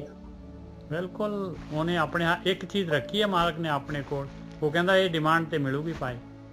ਬਾਕੀ ਸਾਰਾ ਕੁਝ ਤੈਨੂੰ ਬਗੈਰ ਡਿਮਾਂਡ ਤੋਂ ਮਿਲੂਗਾ, ਫ੍ਰੀ ਆ। ਹਾਂ ਬਾਕੀ ਕਹਿੰਦੇ A to Z ਸਮਾਨ ਜਿਹੜਾ ਫ੍ਰੀ ਆ। ਪਰ ਇਹ ਜਿਹੜੀ ਦਾਤ ਆ ਨਾ, ਇਹ ਜਿਹੜੀ ਆ ਪਰਮਾਤਮਾ ਕੋ, ਇਸ ਪਰਮਾਤਮਾ ਕੋ ਜਿਹੜਾ ਸ਼ਾਂਤੀ 'ਚ ਬੈਠਾ, ਜਿਹੜਾ ਬਿਲਕੁਲ ਹੀ ਇੱਕ ਸਮਾਧੀ ਲੀਨ ਹੈ। ਪਰ ਉਹਦੀ ਸਮਾਧੀ ਲੀਨਤਾ ਦੇ ਵਿੱਚ ਸਾਨੂੰ ਜਾਣਾ ਪੈਣਾ, ਕਿਉਂਕਿ ਉਹ ਦਾਤ ਉੱਥੇ ਪਈ ਆ। ਉਹ ਦਾਤ ਮਤਲਬ ਉਤਰੀ ਅਵਸਥਾ ਤੇ ਪਈ ਹੋ ਜੈਸਾ ਉਤਰੀ ਅਵਸਥਾ ਤੇ ਜਾਵਾਂਗੇ ਫਿਰ ਦਾਤ ਮਿਲਦੀ ਹੈ ਸਾਨੂੰ। ਪਰ ਇਹ ਨਹੀਂ ਕਿ 1 ਮਿੰਟ ਚ ਗਏ ਤੇ ਹੁਣੇ ਹੀ ਸਾਰੀ ਸੁੱਟਤੀ ਅਗਲੇ ਨੇ। ਉਹ ਥੋੜੀ ਥੋੜੀ ਮਿਲਦੀ ਆ,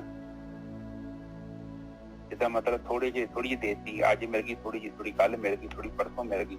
ਉਹ ਫਿਰ ਦਾਤ ਜਿਹੜੀ ਨਾਮ ਰੂਪੀ ਦਾਤ ਆ, ਉਹ ਸਾਡੀ ਬੈਂਕ ਚ ਇਕੱਠੀ ਹੁੰਦੀ ਅੰਦਰ।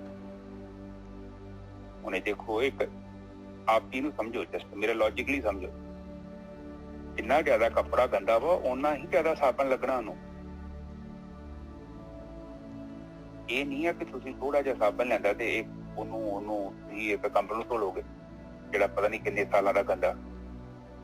ਇਸ ਲਈ ਨਾਮ ਵੀ ਜਿਹੜਾ ਹੈ ਨਾ, ਚਿੱਤ ਜਿੰਨਾ ਆਪਣਾ ਗੰਦਾ ਹੈ ਨਾ, ਉਹ ਹਰ ਬੰਦੇ ਦੀ ਆਪੋ ਆਪਣੀ ਭਗਤੀ। ਕਈਆਂ ਨੂੰ ਬਹੁਤ ਛੇਤੀ ਸਮਾਧੀ ਮਿਲ ਜਾਂਦੀ ਹੈ, ਪਰ ਕਈਆਂ ਨੂੰ ਥੋੜੀ ਜ਼ਿਆਦਾ ਮਿਹਨਤ ਕਰਨੀ ਪੈਂਦੀ। ਠੀਕ ਹੈ ਨਾ ਜੈਸਾ ਅੱਗੇ ਤੋਂ ਬੋਲੀ। द्वादशी दान नाम स्नान हर की भगत करो तज मान हर अमृत पान करो साध संग। कहते साध संगत दे विच तैनू अमृत पीण नूं मिलूगा। मन तृप्तास है कीर्तन प्रभ रंग। कहते आया पाए ध्यान सिमरन यही कीर्तन हैगा। जब तेरे अमृत आ गया तेरे मन ने पूरी तरह तृप्त हो जाना है, परमात्मा के रंग दे विच रंगिया जाना है। हाँ जी वीर जी, बिल्कुल। सैकंड ਜਿਹੜੀ ਉਹ ਤੁਹਾਨੂੰ ਨਿਸ਼ਾਨੀ ਦੱਸ ਰਹੇ ਨੇ, ਉਹ ਕਹਿੰਦੇ ਕਿ ਤੈਨੂੰ ਅੰਮ੍ਰਿਤ ਪੀਣਾ ਪੈਣਾ ਹੈ, ਔਰ ਅੰਮ੍ਰਿਤ ਪੀਣ ਤੋਂ ਬਾਅਦ ਕੀ ਹੋਣਾ ਹੈ, ਨਾਲ ਹੀ ਚੱਲ ਤੇਰਾ ਮਨ ਜਿਹੜਾ ਤ੍ਰਿਪਤ ਹੋ ਜਾਊਗਾ, ਸੰਤੁਸ਼ਟ ਹੋ ਜਾਊਗਾ। ਕਿਉਂਕਿ ਹਜੇ ਤੇਰਾ ਮਨ ਹੈ ਨਾ ਬਾਹਰ ਮੁਖੀ ਹੈ, ਬਹੁਤ ਗਤੀ ਕਰ ਰਿਹਾ ਹੈ, ਉਹ ਉੱਡਦਾ ਫਿਰਦਾ ਮਿਰਗ ਸਟੇਸ਼ਨਾਂ 'ਚ। ਪਰ ਜਦੋਂ ਤੇਰੇ ਅੰਦਰ ਉਹ ਨਾਮ ਰੂਪੀ ਅੰਮ੍ਰਿਤ ਜਿਹੜਾ ਹੈਗਾ ਹੈ, ਔਰ ਉਹਨੂੰ ਪਾਨ ਕੀਤਾ 2-4 ਦਿਨ, 5 ਦਿਨ, 20 ਦਿਨ, ਤੇਰੇ ਅੰਦਰ ਠਹਿਰਾਓ ਆਵੇਗਾ, ਸਹਿਜ ਆਵੇਗਾ, ਤੇਰੇ ਜੀਵਨ 'ਚ ਸਹਿਜ ਆਵੇਗਾ। ਜੇ ਤੇਰੀ ਭਾਸ਼ਾ ਦੇ ਵਿੱਚ, ਤੇਰੀ ਜ਼ੁਬਾਨ 'ਚ ਹਜੇ ਵੀ ਉਲਟੇ ਪੁਲਟੇ ਸ਼ਬਦ ਨਿਕਲਦੇ ਨੇ, ਤੇਰੇ ਮਨ 'ਚ ਈਰਖਾ ਹੈ, ਰਾਗ ਹੈ, ਦਵੈਸ਼ ਹੈ, ਕਾਮ ਹੈ, ਕ੍ਰੋਧ ਹੈ, ਲੋਭ ਹੈ, ਮੋਹ ਹੈ, ਹੰਕਾਰ ਹੈ, ਇਹਦਾ ਮਤਲਬ ਇਹ ਹੈ ਨਿੱਜਰ ਸਾਹਿਬ ਕਿ ਅਜੇ ਤੈਨੂੰ ਅੰਮ੍ਰਿਤ ਮਿਲਿਆ ਨਹੀਂ ਹੈ। ਬਿਲਕੁਲ ਕਲੀਅਰ ਪੁਆਇੰਟ ਗੱਲਾਂ ਨੇ। ਮਨ ਹੋਰ ਕਿੱਦਾਂ ਸੰਤੁਸ਼ਟ ਹੋਊਗਾ ਦੱਸੋ ਮੈਨੂੰ? ਮਨ ਨੂੰ ਇਹ ਤੇ ਭਜਾਈ ਫਿਰਦੇ ਆ। ਹੁਣ ਦੇਖੋ, ਇੱਕ ਹੁਣ ਅਸੀਂ ਪਿੰਡਾਂ 'ਚ ਜਦੋਂ ਮੈਂ ਛੋਟਾ ਹੁੰਦਾ ਤੇ ਸਾਡੇ ਕੋਲ ਸਾਣ ਹੁੰਦਾ ਸੀ ਜਿਹੜਾ ਬੜਾ ਵੱਡਾ ਸਾਣ, ਤੇ ਡੈਡੀ ਨੇ ਕੀਤਾ ਉਹਦੇ ਨਾਕਾਂ 'ਚ ਪਾ ਕੇ ਨਾ ਰੱਸੀ, ਤੇ ਉਹਨੂੰ ਨਕੇਲ ਜੀ ਪਾਤੀ, ਪਤਾ ਨੀ ਕੀ ਕਹਿੰਦੇ ਉਹਨੂੰ, ਤੇ ਮੁੜ ਕੇ ਜਿੱਦਾਂ ਮਰਜੀ ਨਿੱਕਾ ਜਿਹਾ ਬੱਚਾ ਧੋਈ ਫਿਰਦਾ ਸੀ ਉਹਨੂੰ। ਉਹ ਤਾਂ ਕਿਸੇ ਨੂੰ ਕਹਿੰਦੇ, ਉਹ ਤਾਂ ਪਛਾਣਦਾ ਹੀ ਨਹੀਂ ਕਿਸੇ ਨੂੰ। ਉਹ ਤੇ ਡਾ ਵੱਡਾ ਏਡਾ ਪਾਵਰਫੁਲ ਪਰ ਰੱਸੀ ਪਾਈ ਉਹਦੇ ਨਾਕਾਂ 'ਚ ਲਈ ਫਿਰਨਾ ਨੂੰ। ਹਾਂ, ਪੂਰਾ ਕੰਟਰੋਲ ਸਾਡੇ ਹੱਥ। ਇਸੇ ਹੀ ਤਰ੍ਹਾਂ ਇਹ ਜਿਹੜਾ ਮਨ ਰੂਪੀ ਹਾਥੀ ਹੈ, ਮੈਗਲ, ਮਨ ਤੂੰ ਮੈਗਲ, ਮਨ ਹਾਥੀ, ਵੱਡਾ ਹਾਥੀ, ਤੇ ਉਹ ਕਹਿੰਦੇ ਨਾ ਕਬੀਰ ਜੀ ਕਹਿੰਦੇ ਛੋਟੇ ਰਸਤੇ ਥਾਣੀ ਕਿੱਦਾਂ ਲੰਘੂਗਾ। ਫਿਰ ਇਹ ਕੀ ਕਰਦੇ ਆ ਕਿ ਨਾਮ ਰੂਪੀ ਜਦੋਂ ਆਪਾਂ ਨੂੰ ਸ਼ਕਤੀ ਮਿਲਦੀ ਆ, ਅਸੀਂ ਉਹਦਾ ਪਾਨ ਕਰਦੇ ਆ। ਪਾਨ ਦਾ ਮਤਲਬ ਅੰਮ੍ਰਿਤ ਨੂੰ ਪੀਂਦੇ ਆ। ਉਹਨੂੰ ਪੀਣਾ ਪੈਣਾ ਤੁਹਾਨੂੰ। ਉਹ ਤੁਹਾਡੇ ਅੰਦਰ ਪੈਦਾ ਹੋਊਗਾ, ਤੁਹਾਡੇ ਅੰਦਰ ਪੀਓਗੇ, ਤੁਹਾਡਾ ਸੂਖਮ ਸਰੀਰ ਪੀਊਗਾ। ਫਿਰ ਕੀ ਹੋਊਗਾ? ਮਨ ਮਨ ਦੀ ਤ੍ਰਿਪਤੀ ਹੋ ਜਾਊਗੀ ਤੇ ਕੀਰਤਨ ਪ੍ਰਭ ਰੰਗ। ਕੀਰਤਨ ਦਾ ਮਤਲਬ ਕਿ ਉਹ ਜਿਹੜਾ ਆਨੰਦ ਹੈ ਨਾ, ਰੰਗ ਰੂਪੀ ਆਨੰਦ। ਕੀਰਤਨ ਨਹੀਂ ਹੁੰਦਾ, ਕੰਟੀਨਿਊ ਕੀਰਤਨ ਚੱਲਦਾ ਹੀ ਰਹਿਣਾ। ਚੱਲਦਾ ਦਰਬਾਰ ਸਾਹਿਬ ਕੀਰਤਨ ਚੱਲਦਾ ਨਾ, ਉਸੇ ਹੀ ਤਰ੍ਹਾਂ ਤੇਰਾ ਮਨ ਤ੍ਰਿਪਤ ਜਾਊਗਾ, ਔਰ ਤੇਰੇ ਅੰਦਰ ਇੱਕ ਕੀਰਤਨ ਹੋਊਗਾ। ਤੇਰੀ ਸੁਰਤੀ ਉਸ ਕੀਰਤਨ ਚੋਂ ਬਾਹਰ ਹੀ ਨਹੀਂ ਆਊਗੀ, ਪਰ ਤੈਨੂੰ ਰੰਗ ਚੜ ਜਾਊਗਾ ਪਰਮਾਤਮਾ ਦਾ। ਏਦਾਂ ਦਾ ਅਰੇਂਜਮੈਂਟ ਹੋਊਗਾ ਤੇਰੇ ਅੰਦਰ। ਠੀਕ ਹੈ ਨਾ ਜੀ ਸਾਹਿਬ? ਇਹ 12ਵੇਂ ਦਿਨ ਦੀ ਗੱਲ ਕਰ ਰਹੇ ਜੋ। ਹਾਂਜੀ ਹਾਂਜੀ। कोमल बाणी सब को संतोख है। कहते आ पाई देख सिफत सलाह कोमल बाणी आ कीर्तन जिहड़ा हैगा, ये ध्यान सिमरन। कहते तेरी एक एक इंद्री नूं इहने संतोख दे देना है, पूरा संतुष्ट हो जाएगा पूरी तरह तू। पंचभू आत्मा हर नाम रस भुख है। कहते तेरा जिहड़ा हैगा मन जिहड़ा हैगा पंचभू आत्मा जिहड़ी हैगी, ये नाम दे रस दे नाल जिहड़ा हैगा, अमृत रस दे नाल पूरी तरह जिहड़ा हैगा इहने सरशार हो जाना। इहने जिहड़ा हैगा ਹਰਾ ਭਰਾ ਹੋ ਜਾਣਾ ਹੈ ਬਿਲਕੁਲ। ਪੋਖਣਾ ਮਤਲਬ ਇੱਕ ਸੁੱਕਣਾ ਹੁੰਦਾ ਹੈ, ਪੋਖਣਾ ਮਤਲਬ ਉਹਦਾ ਉਲਟਾ ਹੁੰਦਾ ਹੈ ਪੋਖਣਾ। ਕਹਿੰਦੇ ਪੋਖਿਆ ਜਾਊਗਾ ਪੂਰੀ ਤਰ੍ਹਾਂ ਜਿਹੜਾ ਹੈਗਾ ਤ੍ਰਿਪਤ ਹੋ ਜਾਏਗਾ ਔਰ ਹਰਾ ਭਰਾ ਹੋ ਜਾਏਗਾ। ਪੰਚਭੂ ਆਤਮਾ ਹਰ ਨਾਮ ਰਸ ਭੁੱਖ ਹੈ। ਗੁਰ ਪੂਰੇ ਤੇ ਇਹ ਨਿਸ਼ਚੋ ਪਾਈ ਹੈ, ਪੂਰੇ ਗੁਰੂ ਤੋਂ ਪਾਈ। ਆਹ ਚੀਜ਼ ਤਾਂ ਡੈਫੀਨੇਟਲੀ ਮਿਲਣੀ ਆ ਕਿ ਨਾਨਕ ਨਾਮ ਰਮਤ ਫਿਰ ਜੋਨ ਨਾ ਆਈਏ। ਨਾਮ ਦੇ ਵਿੱਚ ਜਿਹੜਾ ਰਮਿਆ ਗਿਆ, ਧਿਆਨ ਸਿਮਰਨ ਦੇ ਵਿੱਚ ਲੱਗ ਗਿਆ ਜਿਹੜਾ, ਕਹਿੰਦੇ ਉਹ ਫਿਰ ਜੂਨਾਂ ਦੇ ਵਿੱਚ ਨਹੀਂ ਆਏਗਾ। ਹਾਂਜੀ ਵੀਰ ਬਿਲਕੁਲ ਠੀਕ ਹੈ। ਇਹਦੀ ਤੇਰੀ ਬਾਣੀ ਬਦਲੂਗੀ ਬੇਟੀ, ਕੋਮਲ ਬਾਣੀ। ਤੇਰੀ ਬਾਣੀ ਜਿਹੜੀ ਹੈ ਕੋਮਲ ਨਹੀਂ ਆ, ਤਾਈਓ ਤੇ ਕਹਿੰਦੇ ਕੋਮਲ ਬਾਣੀ ਮਿਲੂਗੀ ਤੈਨੂੰ। ਤੇਰੇ ਸ਼ਬਦ ਤੇਰੇ ਮੂੰਹ ਤੋਂ ਜੋ ਨਿਕਲੇਗਾ ਨਾ ਉਹ ਕੋਮਲ ਹੋ ਜਾਏਗਾ। ਹੁਣ ਕਈ ਵਾਰੀ ਜ਼ਰੂਰੀ ਨਹੀਂ ਹੈ ਕਿ ਆਪਾਂ ਕਿਸੇ ਚਪੇੜ ਹੀ ਮਾਰੀ ਹੈ ਤੇ ਅਗਲੇ ਨੂੰ ਸੱਟ ਲੱਗੀ ਆ, ਆਪਾਂ ਅੱਖਰਾਂ ਦੇ ਨਾਲ ਚਪੇੜ ਤੋਂ ਵੱਧ ਜ਼ਿਆਦਾ ਸੱਟ ਮਾਰ ਜਾਂਦੇ ਆ ਅਗਲੇ ਨੂੰ। ਬਿਲਕੁਲ। ਇਹਦਾ ਮਤਲਬ ਕਿ ਕੋਮਲ ਨਹੀਂ ਆ ਬਾਣੀ, ਉਹ ਬਾਣੀ ਕੁਝ ਹੋਰ ਹੈ। ਉਹਦੇ ਵਿੱਚ ਏਦਾਂ ਦੇ ਆਪਾਂ ਅੱਖਰ ਵਰਤਦੇ ਆ, ਅਗਲੇ ਦੀ ਆਤਮਾ ਚੀਰ ਕੇ ਲਾ ਦਿੰਦੇ ਆ।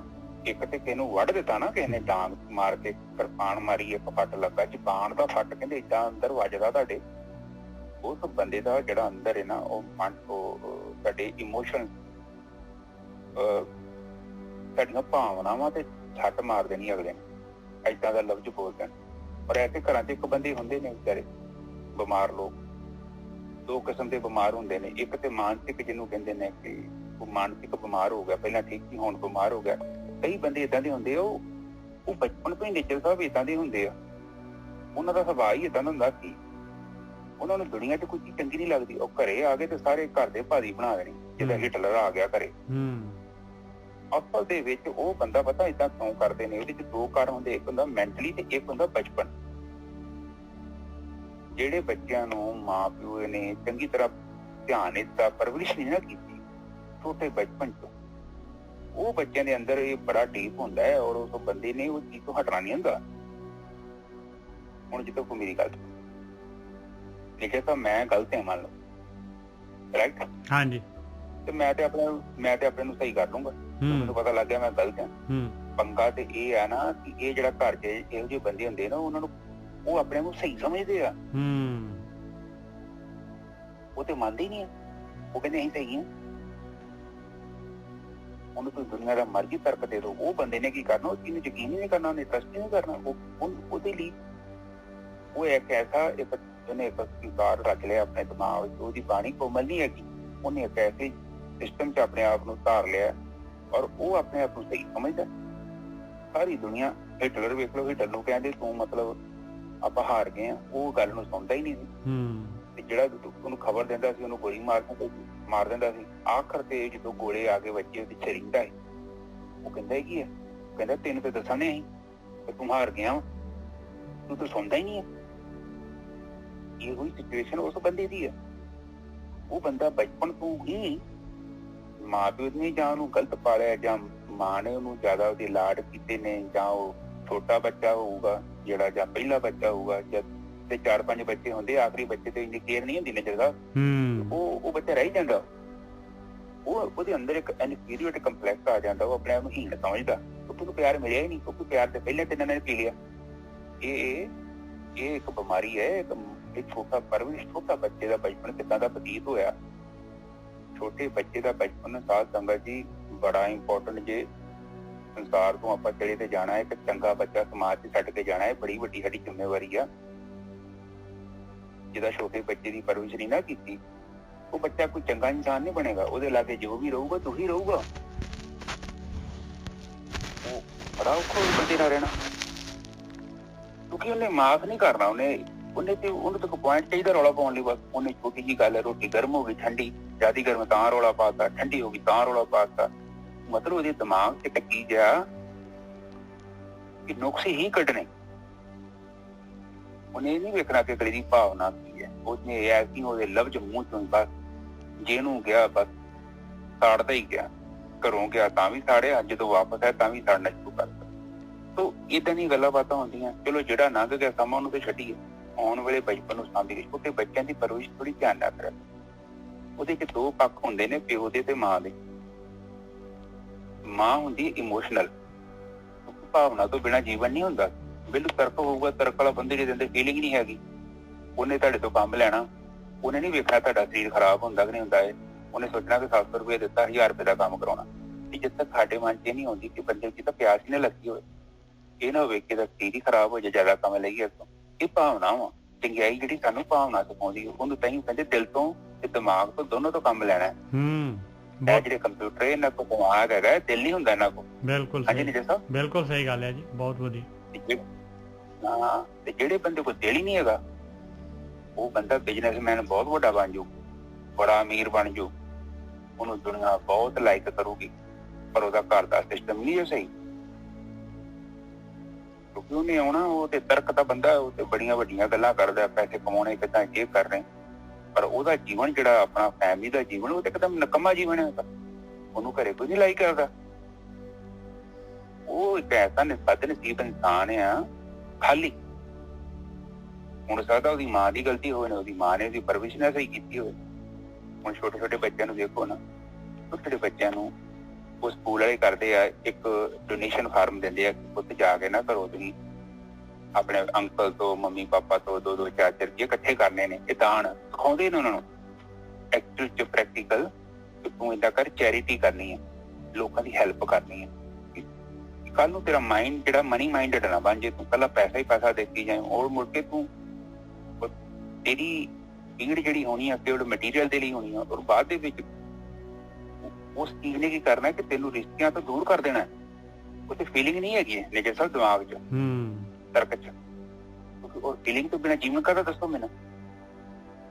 ਇਹ ਜਿਹੜੇ ਥੋੜੇ ਜਿਹੇ ਨਾ ਚਮਕਦੇ ਨੇ, ਪਿਛਲੇ ਬੰਨੇ ਭਵੇ ਨੇ, ਆਪਣੀ 40-50 ਬੰਦੇ ਹੈਗੇ ਆ ਗਿਣਤੀ ਮਿੰਤੀ ਦੇ, ਤੁਸੀਂ ਇਹਨਾਂ ਨੂੰ ਕਾਢ ਦੋ, ਪਿੱਛੇ ਮਾਂ ਦਾ ਸਿਰ ਰਹਿ ਗਿਆ। ਹਾਂ ਨਿਜਰ ਸਾਹਿਬ, ਬਾਕੀ ਤਾਂ ਕੁਛ ਵੀ ਨਹੀਂ, ਉੱਥੇ ਸਵਾਹ ਪਈ ਆ ਸਾਰੀ। ਆ 40-50 ਬੰਦੇ ਜਿਨ੍ਹਾਂ ਗ੍ਰੰਥ ਗ੍ਰੰਥ ਲਿਖੇ, ਇਹਨਾਂ ਨੂੰ ਕੱਢ ਦੋ ਬਸ, ਪਿੱਛੇ ਤੇ ਕੁਛ ਵੀ ਨਹੀਂ ਹੈਗਾ। ਉਹਨਾਂ ਦੀ ਮਾਰਗਦਰਸ਼ਨ, ਉਹਨਾਂ ਨੇ ਸਾਨੂੰ ਪੈਸੇ ਤੋਂ ਮੁਕਤ ਕੀਤਾ, ਉਹ ਸਾਡੇ ਜੀਵਨ ਚ ਉਚਾਈ ਲਿਆਉਣ ਦੀ ਕੋਸ਼ਿਸ਼ ਕੀਤੀ ਕਿ ਭੋਲੇ ਉਹ ਇਹ ਪੈਸਾ ਪੂਸਾ ਇਹ ਵੀ ਜ਼ਰੂਰੀ ਹੈ, ਪਰ ਇਨਸਾਨੀਅਤ ਵੀ ਬੜੀ ਜ਼ਰੂਰੀ ਹੈ।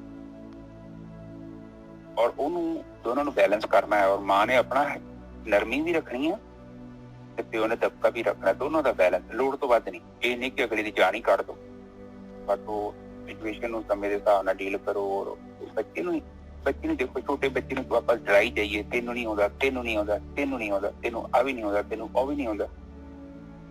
ਉਹ ਬੱਚੇ ਦੇ ਦਿਮਾਗ 'ਚ ਗੱਲ ਬਹਿ ਜਾਣੀ ਹੈ, ਸੱਚੀ ਮੈਨੂੰ ਨਹੀਂ ਆਉਂਦਾ। ਉਸ ਬੱਚੇ ਨੇ ਬਿਲੀਵ ਕਰਨ ਡਿਆ ਪੈਣਾ। ਤੁਸੀਂ ਹਰ ਚੀਜ਼ ਦੇ ਨੁਕਸ ਕੱਢੋ, ਰੋਜ਼ ਦਿਹਾੜੀ ਦੇ ਲਾਗੇ ਬੈਠਾ, ਉਹ ਤੈਨੂੰ ਨਹੀਂ ਲਿਖਣਾ ਆਉਂਦਾ, ਤੈਨੂੰ ਨਹੀਂ ਲਿਖਣਾ ਆਉਂਦਾ। ਆ ਕਿੰਨੀ ਦੇ ਤੁਹਾਨੂੰ ਦੱਸਿਆ, ਉਹਦੇ ਦਿਮਾਗ 'ਚ ਸੱਚੀ ਬਹਿ ਜਾਣਾ ਕਿ ਸੱਚੀ ਮੈਨੂੰ ਲਿਖਣਾ ਹੀ ਨਹੀਂ ਆਉਂਦਾ। ਹੁਣ ਇੱਕ ਵਾਰੀ ਦੀ ਮੈਂ ਗੱਲ ਸੁਣਾਉਣਾ ਤੁਹਾਨੂੰ। ਇੱਕ ਬਾਪੂ ਬੈਠਾ ਤੇ ਆਪਣੇ ਪਿਓ ਨੂੰ, ਪੁੱਤ ਨੂੰ ਕਹਿੰਦਾ ਕਿ ਪੁੱਤ ਇੱਧਰ ਮੇਰੀ ਗੱਲ ਸੁਣ। ਕਹਿੰਦਾ ਹਾਂ ਡੈਡੀ ਦੱਸ। ਕਹਿੰਦਾ ਪੁੱਤ ਮੋਬਾਇਲ ਮੈਨੂੰ ਚਲਾਉਣਾ ਸਿਖਾ। ਇਹ ਕਿੱਦਾਂ ਚਲਾਉ, ਇਹਦਾ ਕੋਡ ਚਲਾਉਣਾ ਦੱਸਿਆ। ਚਲੋ ਦੱਸਤਾ, ਖੋਲ ਲਿਆ। ਫਿਰ ਉਹਨੇ ਫਿਰ ਆਵਾਜ਼ ਮਾਰੀ, ਕਹਿੰਦਾ ਪੁੱਤ ਮੈਨੂੰ ਫਿਰ ਦੁਬਾਰਾ ਦੱਸ। ਫਿਰ ਦੱਸਤਾ।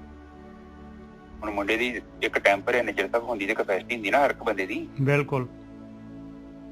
4 ਵਾਰੀ ਇਹਨੇ ਪੁੱਛਿਆ ਤੇ ਉਹ 7ਵੀਂ ਵਾਰੀ ਰੌਲਾ ਪਾਤਾ, ਕਹਿੰਦਾ ਕਿ ਡੈਡੀ ਤੈਨੂੰ ਆਹ ਕੰਮ ਨਹੀਂ ਆਉਂਦਾ, ਤੈਨੂੰ ਨਹੀਂ ਆ ਸਕਦਾ, ਛੋਟਾ ਜਿਹਾ ਕੰਮ ਹੈ, ਆਹ ਕੰਮ ਤੈਨੂੰ ਨਹੀਂ ਆਉਂਦਾ।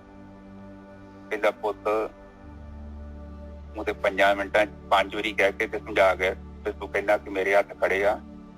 ਪੁੱਤ ਤੂੰ ਇੱਕ ਚੀਜ਼ ਮੇਰੇ ਤੋਂ 400 ਵਾਰੀ ਪੁੱਛੀ ਆ, ਔਰ ਮੈਂ ਤੈਨੂੰ ਬਾਰ-ਬਾਰ ਸਮਝਾਇਆ, ਮੈਂ ਨਹੀਂ ਤੇਰੇ ਮੂੰਹ ਏਦਾਂ ਕੱਪੜਿਆਂ ਚੋਂ ਬਾਹਰ ਆਇਆ, ਮੈਂ ਤੇ ਤੇਰੀ ਇਮਤਿਹਾਨ ਹੀ ਲੈਣ ਦਿਆ ਸੀ। ਜੇ ਮੈਂ ਤੇਰੀ ਸੋਚ ਦਾ ਮਾਲਕ ਹੁੰਦਾ ਤੇ ਤੂੰ ਅੱਜ ਇਹ ਡਾਕਟਰ ਜਾਂ ਇੰਜੀਨੀਅਰ ਨਹੀਂ ਬਣਦਾ। ਬਿਲਕੁਲ ਸਹੀ ਗੱਲ ਹੈ, ਬਹੁਤ ਵਧੀਆ। ਤੇਰੀ ਇੱਕ ਚੀਜ਼ ਨੂੰ ਤੂੰ ਬਹੁਤ ਰਿਪੀਟ ਕੀਤਾ, ਡੈਡੀ ਆਹ ਕੀ ਆ, ਡੈਡੀ ਆਹ ਕੀ ਆ। ਦੇਰ ਤੋਂ ਸ਼ੁਰੂ ਹੁੰਦਾ ਤਾਂ ਤੂੰ ਸਵਾਲ ਤੇ ਸਵਾਲ, ਸਵਾਲ ਤੇ ਸਵਾਲ। ਪਹਿਲੇ ਦਾ ਜਵਾਬ ਨਹੀਂ ਮਿਲਣਾ, ਨਾਲ ਹੀ ਤੀਜਾ ਪੁੱਛ ਲੈਣਾ, ਦੂਜੇ ਦਾ ਜਵਾਬ ਨਹੀਂ ਮਿਲਣਾ, ਨਾਲ ਹੀ ਤੀਜਾ ਪੁੱਛ ਲੈਣਾ। ਮੈਂ ਹਰ ਇੱਕ ਤੇਰੇ ਸਵਾਲ ਦਾ ਜਵਾਬ ਦਿੱਤਾ, ਤੇ ਤੂੰ 4 ਵਾਰੀ ਪੁੱਛਣ ਤੇ ਆਪਣੇ ਕੱਪੜਿਆਂ ਚੋਂ ਬਾਹਰ ਹੋ ਗਿਆ। ਤੋ ਇਹ ਗੱਲਾਂ ਬੜੀਆਂ ਇੰਪੋਰਟੈਂਟ ਨੇ। ਇਹ ਬਾਣੀ ਨਿਰਮਲ ਦੀ ਗੱਲ ਕਰਦੇ ਨੇ, ਉਹ ਕੋਮਲ ਬਾਣੀ ਥੋੜਾ ਜਿਹਾ ਡਰਾਮੇ 'ਚ ਗੱਲ ਕਰਦੇ। ਬੱਚਾ ਵਾ, ਉਸਦੇ ਲੈਵਲ 'ਚ ਆਪਾਂ ਜਾ ਕੇ ਜਦੋਂ ਗੱਲ ਕਰਦੇ ਹਾਂ, ਉਸੇ ਤਰ੍ਹਾਂ ਕਈ ਵਾਰੀ ਕੋਈ ਬੰਦਾ ਇਮੋਸ਼ਨਲ ਹੁੰਦਾ, ਉਹਨੇ ਨਾ ਉਹ ਜਿਹੜੀ ਗੱਲ ਕਰ ਰਿਹਾ ਨਾ ਉਹਨੂੰ ਤੇਰੇ ਨੂੰ ਪਤਾ ਨਹੀਂ ਹੁੰਦਾ। ਉਹ ਗੱਲ ਦੇ ਵਿੱਚ ਉਹਦੇ ਵਿੱਚ 2 ਦਿਮਾਗ ਹੁੰਦੇ ਆ। ਸਾਡੇ ਕੋਲ 2 ਦਿਮਾਗ ਹੁੰਦੇ ਨੇ। ਇੱਕ ਆਪਾਂ ਭਾਵਨਾ ਤੋਂ ਕੰਮ ਲੈਂਦੇ ਹਾਂ, ਇੱਕ ਸਾਡੇ ਅੰਦਰ ਨਾ ਥੋੜੀ ਜਿਹੀ ਲੌਜਿਕ ਬਹੁਤ ਵੱਡੇ ਲੈਵਲ ਤੇ ਹੁੰਦਾ। ਉਹ ਚੀਜ਼ ਨੂੰ ਬੜਾ ਉਹ ਕੋਲ ਲੈਬ ਹੈਗੀ ਹੈ। ਉਹਨੂੰ ਕ੍ਰਿਟੀਕਲ ਡਿਸੀਜਨ ਕਹਿੰਦੇ ਆ, ਮੇਕਿੰਗ ਵੱਡੇ ਡਿਸੀਜਨ। ਉਹਨਾਂ ਨੂੰ ਜਦੋਂ ਲੈਂਦੇ ਹਾਂ ਆਪਾਂ ਤੇ ਉਹ ਫਿਰ ਉਹ ਸ਼ਕਤੀ ਨੂੰ ਆਪਾਂ ਵਰਤਦੇ ਨੂੰ ਵਿਵੇਕ ਬੁੱਧੀ ਕਹਿੰਦੇ ਆ। ਠੀਕ ਹੈ, ਤੇ ਉਹਦੇ ਨਾਲ ਕੀ ਹੁੰਦਾ ਕਿ ਅਸੀਂ ਨਾ ਮਤਲਬ ਦੁੱਧ ਸਾਨੂੰ ਮਿਲਦਾ ਤੇ ਉਹ ਫਿਰ ਏਦਾਂ ਪ੍ਰੋਸੈਸ ਚੋਂ ਕੱਢਦੇ ਆ, ਆਪਾਂ ਨੂੰ ਦਹੀਂ ਬਣਾਉਂਦੇ ਆ। ਫਿਰ ਦਹੀਂ ਦਾ ਫਿਰ ਮੱਖਣ ਨੂੰ ਗਰਮ ਕਰਕੇ ਘਿਓ ਤੇ ਛਿੱਡੀ ਵੱਖਰੀ। ਏਦਾਂ ਦਾ ਸਮਝ ਲਓ ਕਿ ਸੌਖਾ ਤਰੀਕਾ ਹੈ। ਕੋਈ ਏਦਾਂ ਦੇ ਮਸਲੇ ਹੁੰਦੇ ਉਸ ਟਾਈਮ ਤੇ ਉਹ ਬੁੱਧੀ ਆਪਾਂ ਵਰਤਦੇ ਹਾਂ। ਉਦਾਹਰਨ ਤੌਰ ਤੇ ਕਈ ਵਾਰੀ ਹੁੰਦਾ ਕਿ ਕਈ ਬੰਦੇ ਅਗਲੇ ਸਾਡੇ ਘਰ ਪਰਿਵਾਰ ਦੇ ਜੀਅ ਹੁੰਦੇ ਆ ਤੇ ਉਹ ਰਿਸ਼ਤੇ ਨਾਲ ਜੁੜੇ ਹੁੰਦੇ ਨੇ ਆਪਣੇ ਭੈਣ ਭਰਾਵਾਂ ਦੇ ਨਾਲ, ਔਰ ਉਹ ਏਦਾਂ ਦੀ ਗੱਲ ਕਰਦੇ ਨੇ, ਔਰ ਉਹ ਗੱਲ ਥੋੜੀ ਜਿਹੀ ਬੇਵਕੂਫੀ ਵਾਲੀ ਵੀ ਹੁੰਦੀ ਹੈ, ਪਰ ਉਹ ਭਾਵਨਾ 'ਚ ਹੈਗਾ ਬੰਦਾ ਅਗਲਾ। ਤੇ ਜੇ ਆਪਾਂ ਉਹਦੀ ਭਾਵਨਾ ਨੂੰ ਨਹੀਂ ਕਹਿੰਦੇ, ਆਪਾਂ ਉਹਦੀ ਇਨਸਲਟ ਕਰ ਦਿੰਦੇ ਹਾਂ, ਤੇ ਉਹਦਾ ਦਿਲ ਤੇ ਸੁੱਟੂਗਾ ਨਾ। ਇਸੇ ਤਰ੍ਹਾਂ ਜਦੋਂ ਕੋਈ ਬੰਦਾ ਘਰ 'ਚ ਕਈ ਗੱਲ ਕਰਦਾ ਹੈ ਤਾਂ ਉਹਦੀ ਭਾਵਨਾ ਦੀ ਕਦਰ ਵੇਖਣੀ, ਸਾਨੂੰ ਕਦਰ ਕਰਨੀ ਚਾਹੀਦੀ ਹੈ। ਉਹਦੀਆਂ ਭਾਵਨਾ ਨੇ, ਉਹ ਬੁੱਧੀ ਤੋਂ ਨਹੀਂ ਕੰਮ ਲੈ ਰਿਹਾ ਅਗਲਾ, ਉਹਦੀ ਭਾਵਨਾ ਹੈ। ਔਰ ਭਾਵਨਾ ਹਰ ਇੱਕ ਬੰਦੇ ਦੀ, ਹੁਣ ਤੁਸੀਂ ਕਹੋਗੇ ਚਰਨਜੀਤ ਜੀ ਏਦਾਂ ਕਿੱਦਾਂ ਹੋ ਜਾਊਗਾ, ਸਾਰਿਆਂ ਦੀ ਭਾਵਨਾ ਹੁੰਦੀ ਆ ਔਰ ਸਾਰੇ ਸੇਮ ਹੀ ਆ। ਏਦਾਂ ਨਹੀਂ ਹੁੰਦਾ। ਮੈਂ ਤੁਹਾਨੂੰ ਇਹ ਪੁੱਛਾਂ, 2 ਤੇ 2 ਕਿੰਨੇ ਹੁੰਦੇ ਆ? ਤੁਸੀਂ ਕਹੋਗੇ 4। ਨਿੱਜਰ ਸਾਹਿਬ ਜੀ ਕਿੰਨੇ? 4 ਹੀ ਹੁੰਦੇ ਨਾ? ਹਾਂਜੀ। ਹੈਲੋ, ਹਾਂਜੀ ਵੀਰ ਜੀ। ਤੁਸੀਂ ਦੁਨੀਆ ਦੇ ਕਿਸੇ ਵੀ ਦੇਸ਼ 'ਚ ਜਾ ਕੇ ਪੁੱਛੋ ਤੇ 2 ਤੇ 2 ਨਾ ਕਹਿਣਾ 4। ਮੈਂ ਇੱਕ ਹੋਰ ਲਫ਼ਜ਼ ਬੋਲਦਾ, ਮੈਂ ਕਹੂੰਗਾ ਨਿੱਜਰ ਸਾਹਿਬ ਦਾਨ ਕਰਨਾ। ਹੁਣ ਜਦੋਂ ਮੈਂ ਦਾਨ ਕਰਾਂਗਾ ਨਾ, ਮੇਰਾ ਇੱਕ ਅਲੱਗ ਤਰੀਕਾ ਹੋਊਗਾ। ਜਦੋਂ ਨਿੱਜਰ ਸਾਹਿਬ ਦਾਨ ਕਰਨਗੇ, ਇਹਨਾਂ ਨੇ ਆਪਣੇ ਤਰੀਕੇ ਨਾਲ ਕਰਨਾ, ਔਰ ਤੁਹਾਡਾ ਇੱਕ ਬੰਦੇ ਦਾ ਦਾਨ ਕਰਨ ਦਾ ਤਰੀਕਾ ਅਲੱਗ ਹੋਊਗਾ। ਇਹਨੂੰ ਕਹਿੰਦੇ ਨੇ ਭਾਵਨਾ। ਸਾਰੀ ਦੁਨੀਆ ਦੇ ਵਿੱਚ ਤੁਸੀਂ ਇਹ ਸਵਾਲ ਕਰਕੇ ਵੇਖ ਲਿਓ, ਹਰ ਇੱਕ ਬੰਦੇ ਦਾ ਇੱਕ ਆਪਣਾ ਨਜ਼ਰੀਆ ਹੈ, ਔਰ ਉਹ ਦੁਨੀਆ ਨੂੰ ਇੱਕ ਅਲੱਗ ਤਰੀਕੇ ਨਾਲ ਦੇਖਦਾ ਹੈ। ਕੋਈ ਕਹੂਗਾ ਕਿ 2 ਰੁਪਏ ਦਾਨ ਕਰ ਦੂਗਾ, ਕੋਈ 1000 ਵੀ ਦੇ ਸਕਦਾ, ਇਹਦਾ ਮਨ ਕਰੂਗਾ ਦਵੇ ਨਾ। ਰਾਈਟ ਨਿੱਜਰ ਸਾਹਿਬ? ਬਿਲਕੁਲ। ਇਹ ਚੀਜ਼ ਨੂੰ ਆਪਾਂ ਨੂੰ ਸਮਝਣ ਦੀ ਲੋੜ ਹੈ। ਭਾਵਨਾ ਦਾ ਮਤਲਬ ਹੈ ਕਿ ਅਗਲੇ ਦੀ ਫੀਲਿੰਗ, ਉਹ ਕੀ ਸੋਚਦਾ ਹੈ, ਉਹਦੀ ਲਾਈਫ ਦੇ ਪ੍ਰਤੀ ਉਹਦਾ ਦ੍ਰਿਸ਼ਟੀਕੋਣ ਕੀ ਹੈ, ਔਰ ਇਹ ਚੀਜ਼ ਨੂੰ ਆਪਾਂ ਨੂੰ ਸਮਝਣਾ ਪਊਗਾ। ਪਰ ਕਈ ਵਾਰੀ ਜੇ ਆਪਾਂ ਜੱਜਮੈਂਟ ਦਿੰਦੇ ਹਾਂ ਵੀ ਤੂੰ ਏਦਾਂ ਕਿਉਂ ਸੋਚਦਾ, ਉਹਦਾ ਕਾਰਨ ਇਹ ਹੁੰਦਾ ਵਾ ਕਿ ਉਹਦਾ ਇੱਕ ਦ੍ਰਿਸ਼ਟੀਕੋਣ ਵੱਖਰਾ ਵਾ ਦੁਨੀਆ ਨੂੰ ਵੇਖਣ ਦਾ।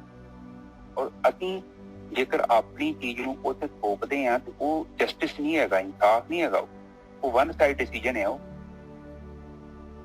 ਔਰ ਇਹਦੇ ਕਰਕੇ ਲੜਾਈਆਂ ਝਗੜੇ ਹੁੰਦੇ। ਹਾਂਜੀ ਨਿੱਜਰ ਸਾਹਿਬ ਅੱਗੇ ਚੱਲੀਏ।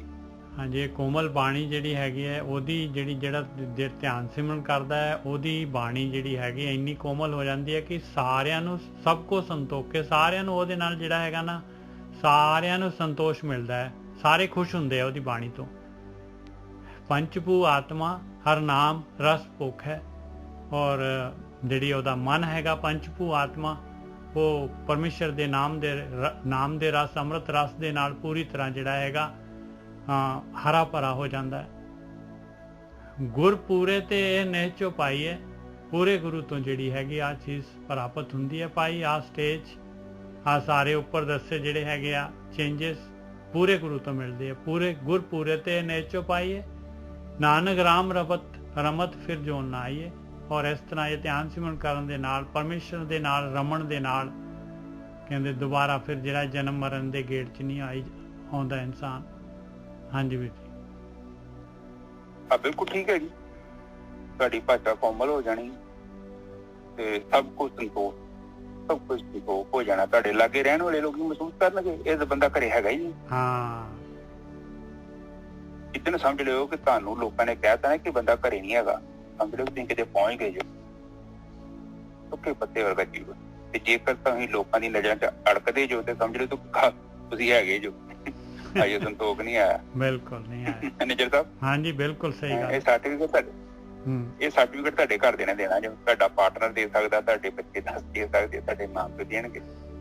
ਤੇ ਜੇਕਰ ਇਹ ਸਰਟੀਫਿਕੇਟ ਜੇ ਨਹੀਂ ਮਿਲਿਆ ਤੇ ਫਿਰ ਯਾਤਰਾ ਕਰੀ ਹਾਲੇ ਦਿੱਲੀ ਦੂਰ ਆ। ਹਜੇ ਤੁਸੀਂ ਸਫ਼ਰ ਚ ਪ੍ਰੋਸੈਸ ਜੇ ਤੁਸੀਂ ਪਹੁੰਚੇ ਨਹੀਂ ਹੋਏ, ਪਰ ਜੇ ਤੁਸੀਂ ਪਹੁੰਚ ਗਏ ਜਿੱਥੇ ਸੰਤੋਖ ਵਾਲੀ ਅਵਸਥਾ ਬਣਨੀ ਹੈ, ਸਹਿਣਸ਼ੀਲਤਾ ਬਣੂਗੀ। ਭਾਵੇਂ ਤੁਹਾਡੇ ਸਾਹਮਣੇ ਇੱਕ ਬੰਦਾ ਘੰਟਾ ਗਾਲਾਂ ਕੱਢ ਦੇ, ਕੀ ਮਤਲਬ ਹੈ ਤੁਹਾਡੇ ਚਿੱਤ ਚ ਤਰੰਗ ਪੈਦਾ ਹੋ ਜਾਏ। ਨਾਮ ਸਹੀ ਚਾਹੀਦਾ, ਮਗਰ ਨਕਲੀ ਨਾਮ ਨਹੀਂ। ਇਹ ਨਾਮ ਸੰਤੋਖਿਆ ਉਤਰੇ ਮਨ ਕੀ ਭੁੱਖ ਨਿਕਲਦਾ ਬਾਣੀ ਦੇ ਨਾਮ ਸੰਤੋਖਿਆ ਉਤਰੇ ਮਨ ਕੀ ਭੁੱਖ। ਕਰ ਲੋ ਗੱਲ। ਉਹ ਕਹਿੰਦੇ ਕਿ ਐਸਾ ਨਾਮ ਦੇ ਸੰਤੋਖਿਆ ਤੇ ਮਨ ਦੀ ਭੁੱਖ ਉਤਰ ਜਾਏ। ਇਹ ਭੁੱਖਾ ਵਾ, ਐਸਾ ਨਾਮ ਹੋਣਾ ਚਾਹੀਦਾ ਕਿ ਉਹਦੀ ਭੁੱਖ, ਉਹਦੀ ਇਛਾਵਾਂ ਵਾਸਨਾਵਾਂ ਸ਼ਾਂਤ ਹੋ ਜਾਣ, ਸੰਤੋਖ ਪਾ ਜਾਏ। ਵੀਰ ਜੀ ਫਿਰ ਕਾਇਰਤਾ ਵੀ ਹੈਗੀ ਆ ਨਾ, ਉਹ ਵੀ ਨਹੀਂ ਨਾ ਹੋਣੀ ਚਾਹੀਦੀ ਬੰਦੇ ਚ। ਕਿਹੜੀ ਕਾਇਰਤਾ? ਮਤਲਬ ਉਹ ਕਿੱਦਾਂ? ਮਤਲਬ ਨਹੀਂ, ਹੁਣ ਜੇ ਤੁਹਾਨੂੰ ਕੋਈ ਬੰਦਾ ਬਿਨਾਂ ਮਤਲਬ ਤੋਂ ਹੀ ਗਾਲਾਂ ਕੱਢੀ ਜਾਂਦਾ, ਕੁੱਟੀ ਜਾਂਦਾ, ਇਹਦਾ ਮਤਲਬ ਤੁਸੀਂ ਕੁਛ ਨਹੀਂ ਕਹਿਣਾ ਮੂਹਰੇ? ਮਹਾਤਮਾ ਗਾਂਧੀ ਵਾਲੀ ਗੱਲ ਕਰਨੀ ਹੈ ਤੁਸੀਂ? ਨਹੀਂ, ਉਹ ਨਹੀਂ ਹੈਗਾ ਭਾਜੀ। ਉਹ ਹਰ ਇੱਕ ਜਿਹੜੀ ਸਿਚੁਏਸ਼ਨ ਹੈ ਨਾ, ਉਹ ਅਲੱਗ ਆ। ਉੱਥੇ ਤੁਸੀਂ ਵਿਵੇਕ ਤੋਂ ਕੰਮ ਲੈਣਾ ਹੈ, ਇਮੋਸ਼ਨਲ ਨਹੀਂ ਹੋਣਾ। ਮੰਨ ਲਓ ਤੁਸੀਂ ਦਫ਼ਤਰ 'ਚ ਹੈਗੇ ਜੋ, ਹੁਣ ਦਫ਼ਤਰ ਦੇ ਵਿੱਚ ਭਾਜੀ ਹੁਣ ਤੇ ਗੁਰੂ ਗੋਬਿੰਦ ਸਿੰਘ ਜੀ ਨੇ ਕਿਰਪਾਨ ਵੀ ਤੇ ਚੁੱਕੀ ਸੀ। ਕ੍ਰਿਸ਼ਨ ਤੇ ਕਹਿੰਦੇ ਆ ਕਿ ਤੀਰ ਚੁੱਕ ਤੇ ਅਰਜਨ ਚਲਾ। ਉਹ ਜਿਹੜੀ ਸਿਚੁਏਸ਼ਨ ਹੈ ਨਾ, ਉਹਦੇ ਵਿੱਚ ਭਾਈ ਤੁਹਾਡਾ ਕੋਈ ਪਰਸਨਲ ਇੰਟਰਸਟ ਤੇ ਨਹੀਂ ਹੈਗਾ। ਕਾਇਰਤਾ ਤੇ ਤਾਂ ਹੋਵੇ ਨਾ ਕਿ ਜੇ ਤੇ ਆਪਣਾ, ਹੁਣ ਤੁਹਾਨੂੰ ਵੀ ਪਤਾ ਲੜਾਈ ਦੇ ਮਗਰ ਬੰਦੇ ਦੀ ਹਉਮੈ ਹੁੰਦੀ ਹੈ, ਈਗੋ। ਔਰ ਬੰਦਾ ਆਪਣੀ ਈਗੋ ਨੂੰ ਜਦੋਂ ਬਚਾਉਣਾ ਚਾਹੁੰਦਾ ਹੈ ਤੇ ਫਿਰ ਉਹ ਗੱਲ ਬਦਲ ਜਾਏਗੀ, ਉਹ ਚੀਜ਼ ਨਹੀਂ ਰਹੇਗੀ। ਹੁਣ ਸੁਣ ਲਓ, ਮੈਂ ਤੁਹਾਨੂੰ ਕਹਾਣੀ ਸੁਣਾਉਂਦਾ, ਤੁਹਾਨੂੰ ਉਹ ਚੀਜ਼ ਦਾ ਜਵਾਬ ਮਿਲ ਜੂਗਾ। ਇਹ ਬੱਲ ਸਾਹਿਬ ਦੀ ਕਹਾਣੀ ਮੈਨੂੰ ਭੇਜੀ ਸੀ ਇਹਨਾਂ ਨੇ। ਤੇ ਕੋਈ ਸ਼ੇਖ ਹੈਗਾ ਇਹ ਨਿੱਜਰ ਸਾਹਿਬ, ਇੱਧਰ ਦੁਬਈ ਦਾ ਸੀ, ਕੋਈ ਪਤਾ ਨੀ ਨਾਂ ਨਹੀਂ ਮੈਨੂੰ ਯਾਦ ਉਹਦਾ। ਹਾਂਜੀ। ਤੇ ਉਹ ਇਨਸਾਫ ਕਰਦਾ ਸੀ, ਉਹ ਖਲੀਫਾ ਸੀ ਉਹਦੇ ਕੋਲ। ਬਿਲਕੁਲ 5-6 ਬੰਦੇ ਦਿੱਤੇ ਸੀ ਰਾਜੇ ਨੇ। ਤੇ ਉਹ ਕਹਿੰਦਾ ਕਿ ਏਦਾਂ ਕਰ ਕਿ ਬਈ ਜਿੱਥੇ ਕੋਈ ਮਸਕੀਨ ਹੈਗਾ, ਲੋੜਵੰਦ ਹੈਗਾ, ਉੱਥੇ ਜਾ ਤੇ ਮਦਦ ਕਰ ਉਹਦੀ। ਉਹਨੇ ਏਦਾਂ ਜਾਣਾ, ਜੇ ਕੋਈ ਬਦਮਾਸ਼ ਮੁਲਕ ਜਾਂ ਗੁੰਡਾ ਵਗੈਰਾ ਲੋਕਾਂ ਨੂੰ ਪਰੇਸ਼ਾਨ ਕਰਦਾ, ਜਿੱਦਾਂ ਦੇ ਲੋਕ ਹੁੰਦੇ ਨੇ, ਬੋਲੀ ਲੋਕ ਹੁੰਦੇ ਨੇ, ਆਮ ਹੀ ਹੁੰਦੇ ਨੇ। ਤੇ ਉਹਨੂੰ ਖਬਰ ਆਈ ਕਿ ਇੱਕ ਪਿੰਡ ਦੇ ਵਿੱਚ ਇੱਕ ਤਾਂ ਬੰਦਾ ਵਾ, ਧੱਕੇ ਨਾਲ ਲੋਕਾਂ ਕੋਲ ਪੈਸੇ ਖੋਹਦਾ ਤੇ ਪਰੇਸ਼ਾਨ ਬਹੁਤ ਕਰਦਾ, ਕੁੱਟਦਾ ਮਾਰਦਾ ਵੀ ਬਹੁਤ ਹੈ। ਚਲੋ ਇਹ ਖਲੀਫਾ ਸੀ, ਇਹਨੇ ਆਪਣੇ ਉਹ ਬੰਦੇ ਨਾਲ ਖੜੇ ਤੇ ਉੱਥੇ ਪਹੁੰਚ ਗਿਆ। ਚਲੋ ਜਦੋਂ ਉਹਨੇ ਉਹਨੂੰ ਸਮਝਾਇਆ, ਉਹ ਸਮਝਿਆ ਨਾ, ਪਿਆਰ ਨਾਲ ਸਮਝਾਇਆ ਕਿ ਵੀ ਇਹ ਕੰਮ ਠੀਕ ਨਹੀਂ। ਉਹਨੇ ਨਹੀਂ ਅੰਡਰਸਟੈਂਡਿੰਗ ਕੀਤੀ। ਫਿਰ ਉਹਨੇ ਜਿੱਦਾਂ ਕੀਤਾ ਕਿ ਉਹਨੇ ਪਨਿਸ਼ ਕਰਨ ਦੀ ਕੋਸ਼ਿਸ਼ ਕੀਤੀ ਕਿ ਇਹਨੂੰ ਕੋੜੇ ਮਾਰਦਾ ਸੀ ਨਿੱਜਰ ਸਾਹਿਬ। ਤੇ ਉਹਨੇ ਦੂਜੇ ਚੇਲਿਆਂ ਨੂੰ ਕੋੜੇ ਕੜੇ ਮਾਰੇ, ਉਹ ਸਾਰੇ ਭੱਜ ਭੁੱਜ ਗਏ। ਤੇ ਇਹ ਇਕੱਲਾ ਉਹਨਾਂ ਦਾ ਜਿਹੜਾ ਵੱਡਾ ਸੀ ਨਾ, ਜਿਹੜਾ ਗੁੰਡਾ, ਜਿਹੜਾ ਸਰਪੰਚ ਸੀ, ਉਹਨੂੰ ਫੜ ਲਿਆ। ਹਾਂ, ਉਹਨੂੰ ਫੜ ਲਿਆ। ਉਹਦਾ ਚੌਧਰੀ ਸੀ, ਉਹਨੂੰ ਫੜ ਕੇ ਤੇ ਫਿਰ ਉਹਨੂੰ ਜਦੋਂ ਉਹਦੇ ਕੋੜੇ ਵੱਜਣ ਲੱਗੇ ਤੇ ਇਹਨੇ ਕੀ ਕੀਤਾ ਕਿ ਨਿੱਜਰ ਸਾਹਿਬ ਕੋੜੇ ਮਾਰਨ ਤੇ ਲੱਗਾ, ਇਹਨੇ ਉਸ ਖਲੀਫੇ ਦੇ ਮੂੰਹ ਤੇ ਥੁੱਕਦਾ। ਅੱਛਾ। ਉਹਨੇ ਥੁੱਕਦਾ ਤੇ ਉਹਨੇ ਕੀ ਕੀਤਾ ਕਿ ਉਹ ਕੋੜਾ ਤੇ ਡਿੱਗ ਗਿਆ। ਉਹਨੇ ਨਾ ਆਪਣੇ ਮਿਆਨ ਚੋਂ ਕਿਰਪਾਨ ਕੱਢਣ ਲੱਗਾ। ਉਹੀ ਖਲੀਫਾ ਗੁੱਸਾ ਆ ਗਿਆ ਉਹਨੂੰ, ਗੁੱਸਾ ਤੇ ਹੋਣਾ ਨਿੱਜਰ ਸਾਹਿਬ। ਉਹ ਤੇ ਉਹਨੂੰ ਜਦੋਂ ਉਹਨੇ ਕਿਰਪਾਨ ਬਾਹਰ ਕੱਢਣ ਲੱਗਾ ਨਾ, ਕਿਰਪਾਨ ਤੁਹਾਨੂੰ ਪਤਾ 2.5-3 ਫੁੱਟ ਦੀ ਹੁੰਦੀ ਹੈ। ਖਲੀਫਾ ਕਾਫੀ ਸਿਆਣਾ ਸੀ, ਬਹੁਤ ਉਹੀ ਓਕੇ ਰਿਪੋਰਟ ਸੀ। ਐਵੇਂ ਥੋੜੀ ਖਲੀਫਾ ਬਣਿਆ ਸੀ, ਰਾਜੇ ਨੇ ਉਹਨੂੰ ਖਲੀਫਾ ਬਣਾਇਆ। ਉਹਨੇ ਨਾ ਕਿਰਪਾਨ ਨਿੱਜਰ ਸਾਹਿਬ 75% ਕੱਢ ਲਈ ਤੇ 25% ਰਹਿ ਗਈ। ਉਹਨੇ ਕਿਰਪਾਨ ਫਿਰ ਮਿਆਨ ਚ ਪਾਤੀ। ਤੇ ਉਹ ਜਿਹੜਾ ਸਰਪੰਚ ਸੀ, ਜਿਹਨੂੰ ਕੁੱਟਣਾ ਸੀ, ਜਿਹੜਾ ਉਹਨਾਂ ਦਾ ਗੁੰਡਿਆਂ ਦਾ ਹੈਡ ਸੀ, ਉਹ ਕਹਿੰਦਾ ਕੀ ਗੱਲ ਹੋਈ, ਤੂੰ ਡਰ ਗਿਆ ਹੈਂ, ਤੂੰ ਕਿਰਪਾਨ ਵਿੱਚ ਪਾ ਲਈ, ਕੀ ਗੱਲ ਹੋਈ? ਉਹ ਕਹਿੰਦਾ ਗੱਲ ਤੇ ਕੁਛ ਨਹੀਂ ਹੋਈ, ਹੈ ਤੂੰ ਗੁਨਾਹਗਾਰ ਹੈ, ਪਰ ਹੁਣ ਮੈਨੂੰ ਗੁੱਸਾ ਆ ਗਿਆ। ਕਿਉਂਕਿ ਹੁਣ ਮੈਂ ਉਹ ਨਹੀਂ ਹੈਗਾ, ਮੈਂ ਇਨਸਾਫ ਨਹੀਂ ਕਰ ਸਕਦਾ, ਗੜਬੜ ਹੋ ਗਈ। ਕਿਉਂਕਿ ਹੁਣ ਜੇ ਮੈਂ ਕੁਛ ਕਰਦਾ ਵਾ, ਤੂੰ ਕਿਉਂਕਿ ਮੇਰੇ ਮੂੰਹ ਤੇ ਥੁੱਕਦਾ ਵਾ, ਇਹ ਤੇ ਕੁਛ ਹੁਣ ਇਨਸਾਫ ਨਹੀਂ ਰਹਿਣਾ ਨਿੱਜਰ ਸਾਹਿਬ। ਇਹ ਤੇ ਕੁਛ ਮੇਰੇ ਵੱਲੋਂ ਕੁਝ ਜੁੜ ਗਿਆ ਇਹਦੇ ਨਾਲ। ਹੁਣ ਆ ਕਿਰਪਾਨ ਤਾਂ ਬਾਹਰ ਆਈ ਹੈ, ਪਹਿਲਾਂ ਕੋੜੇ ਵੱਜਣੇ ਕਰੂ, ਹੁਣ ਮੈਂ ਕਿਰਪਾਨ ਕੱਢ ਲਈ। ਜਦ ਕਿ ਕਿਰਪਾਨ ਦੀ ਲੋੜ ਹੀ ਨਹੀਂ ਹੈ। ਕੀ ਹੀ ਹੈ ਤੂੰ? ਉਹ ਕਹਿੰਦਾ ਕਿ ਉਹ ਹੈਰਾਨ ਹੋ ਗਿਆ ਅਗਲਾ ਸਰਪੰਚ, ਇਹ ਤਾਂ ਬੜੀ ਤੇਰੀ ਗੱਲ ਕਰ ਗਿਆ।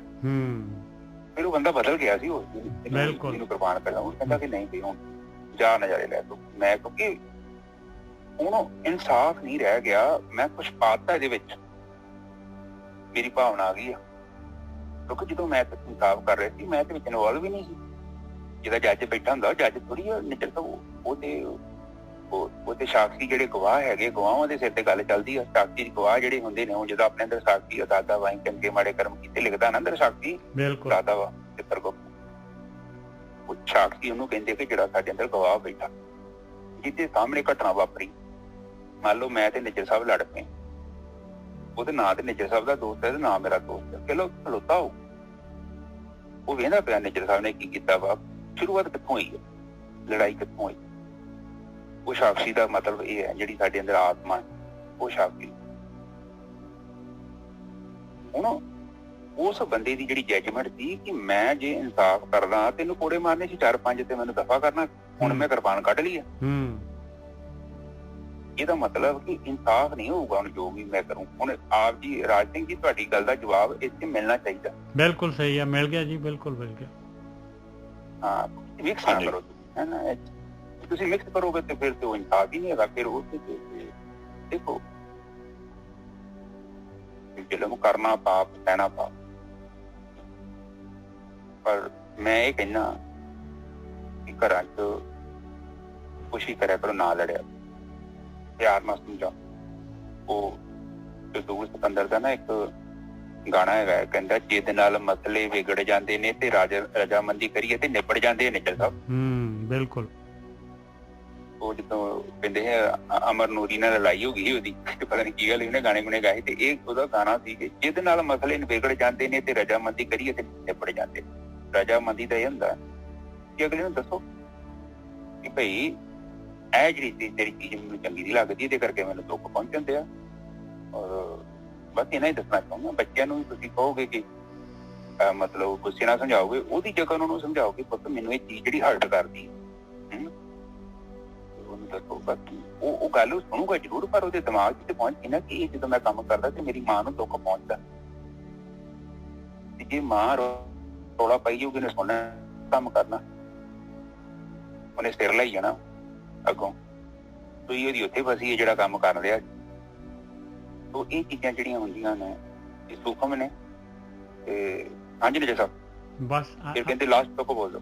ਹਾਂਜੀ, ਗੁਰਪੂਰੇ ਤੇ ਨੇਚੋ ਪਾਈਏ ਤੇ ਨਾਨਕ ਰਾਮ ਜਪਤ ਰਾਮ ਰਮਤ ਫਿਰ ਜੋਨ ਨਾ ਆਈਏ। ਕਹਿੰਦੇ ਰਾਮ ਦੇ ਨਾਲ, ਰਮਣ ਦੇ ਨਾਲ, ਪਰਮੇਸ਼ਰ ਦੀ ਭਗਤੀ ਕਰਨ ਦੇ ਨਾਲ, ਜਿਹੜਾ ਰਾਮ ਪਰਮੇਸ਼ਰ ਦੇ ਨਾਲ ਇੱਕਮਿਕ ਹੋਣ ਦੇ ਨਾਲ, ਕਹਿੰਦੇ ਫਿਰ ਜੂਨਾਂ ਦੇ ਵਿੱਚ ਨਹੀਂ ਆਉਂਦਾ ਇਨਸਾਨ। ਬਿਲਕੁਲ ਠੀਕ ਹੈ। ਕਹਿੰਦੇ ਕਿ ਜਿੱਥੇ ਸੰਗਤ ਹੈਗੀ ਹੈ, ਗਰੰਟੀ ਹੈ, ਸਟੈਂਪ ਲਾਤੀ ਹੈ, ਉੱਥੇ ਸਾਰਾ ਕੁਝ ਮਿਲੂਗਾ ਔਰ ਪ੍ਰਾਪਤ ਹੋਊ। ਗਰੰਟੀ ਲਿਖੀ ਹੁੰਦੀ ਨਾ ਤੇ ਸਰਟੀਫਿਕੇਟ। ਇੱਕ ਤੇ ਵਾਰੰਟੀ ਹੁੰਦੀ, ਇੱਕ ਗਰੰਟੀ ਹੁੰਦੀ। ਉਹ ਕਹਿੰਦੇ ਗਰੰਟੀ ਹੈ, ਸਟੈਂਪ ਲਾਤੀ ਹੈ, ਜਿੱਥੇ ਵੀ ਸਹੀ ਸੰਗਤ ਹੈ ਸਾਰੇ ਕੁਝ ਤੁਹਾਨੂੰ ਪ੍ਰਾਪਤ ਹੋਊਗਾ। ਤੇ ਨਾਨਕ ਰਾਮ ਰਮਤ ਫਿਰ ਜੋਨੀ ਜੋਨ ਨਾ ਆਈ। ਤੇ ਜਦੋਂ ਰਾਮ ਦੇ ਵਿੱਚ ਆਪਾਂ ਰਮੇ ਜਾਵਾਂਗੇ ਤੇ ਫਿਰ ਉਹਦੇ ਰਾਮ ਦੇ ਵਿੱਚ ਰਾਮ ਕਬੀਰਾ ਇੱਕ ਭਏ ਤੇ ਕੋਈ ਨਾ ਸਕੇ ਪਛਾਣੀ। ਜਦੋਂ ਆਪਾਂ ਇੱਕ ਹੋ ਗਏ, ਸਾਖੀ ਚ ਆ ਗਏ, ਮਤਲਬ ਗਵਾਹ ਜਿਹੜਾ ਪਿੱਛੇ ਗਵਾਹ ਖਲੋਤਾ ਹੈ, ਜਿਹੜਾ ਦੋਨੇ ਸਾਈਡਾਂ ਨੂੰ ਵੇਂਦਾ ਪਿਆ, ਤੇ ਉਹ ਫਿਰ ਉਹ ਆਪਣੀ ਭਾਵਨਾ ਨਹੀਂ ਵਾੜਦਾ, ਉਹ ਕਿਰਪਾਨ ਵਾਲਾ ਕੰਮ ਨਹੀਂ ਕਰਦਾ। ਉਹ ਫਿਰ ਇਨਸਾਫ ਨਹੀਂ ਹੈਗਾ ਨਾ, ਉਹ ਫਿਰ ਗਵਾਹ ਤੇ ਗੜਬੜ ਹੋ ਜੂ ਨਾ ਸਾਰਾ, ਉਹ ਗਵਾਹ ਨਹੀਂ ਰਹਿ ਜਾਣਾ। ਫਿਰ ਤੋਂ ਉਹਦੇ ਕਿਰਿਆ ਚ ਆ ਗਿਆ ਨਾ, ਉਹਨੇ ਕਰਮ ਕਰਤਾ। ਔਰ ਅਕਸਰ ਆਪਾਂ ਕੋਈ ਚੀਜ਼ ਵਿੱਚ ਵਾੜ ਦਿੰਦੇ ਹਾਂ ਔਰ ਆਪਾਂ ਅਗਲੇ ਦੀ ਗੱਲ ਸੁਣਦੇ ਹੀ ਨਹੀਂ, ਅਗਲੇ ਦੀ ਗੱਲ ਵਿੱਚ ਹੀ ਟੋਕ ਕੇ ਔਰ ਆਪਣੇ ਕੋਲੋਂ ਕੁਝ ਜੋੜ ਕੇ ਤੇ ਉਹ ਚੀਜ਼ ਨੂੰ ਵਧਾ ਲੈਂਦੇ ਆ। ਮੁੜ ਕੇ ਉਹਦੀ ਗੱਲ ਸ਼ੁਰੂ ਕਿਤੇ ਹੋਰ ਕੀਤੀ ਹੁੰਦੀ, ਉਹ ਪਹੁੰਚ ਕਿਤੇ ਹੋਰ ਜਾਂਦੀ। ਔਰ ਅਕਸਰ ਬੰਦਾ ਜਿਹੜਾ ਕਹਿਣਾ ਕੁਝ ਹੋਰ ਚਾਹੁੰਦਾ ਹੈ, ਕਹਿ ਕੁਝ ਹੋਰ ਦਿੰਦਾ ਹੈ ਤੇ ਅਗਲਾ ਸਮਝਦਾ ਕੁਝ ਹੋਰ ਹੈ। ਨਿੱਜਰ ਸਾਹਿਬ ਬਿਲਕੁਲ ਮਸਲਾ ਵਿਗੜ ਜਾਂਦਾ ਹੈ ਇਹਦੇ ਨਾਲ। ਬਿਲਕੁਲ ਜਿਹੜਾ ਹੈਗਾ ਨਾ, ਮਤਲਬ ਇਨਸਾਫ ਵਾਲੀ ਗੱਲ ਰਹਿੰਦੀ ਨਹੀਂ। ਜਦੋਂ ਮੈਂ ਕੰਨ ਦੀ ਪ੍ਰੋਬਲਮ ਸੀ, ਮੈਂ ਕੰਨ ਦੀ ਦਵਾਈ ਲੈਣੀ ਸੀ, ਮੈਂ ਡਾਕਟਰ ਨੂੰ ਜਾ ਕੇ ਅੱਖਾਂ ਦੀ ਦੇਤੀ ਕਿ ਮੈਨੂੰ ਅੱਖਾਂ ਠੀਕ ਨਹੀਂ ਆ, ਡਾਕਟਰ ਨੇ ਮੇਰੇ ਮੂੰਹ ਦੀ ਦਵਾਈ ਦੇਤੀ ਕਿ ਮੇਰੇ ਦੰਦ ਸਹੀ ਨਹੀਂ।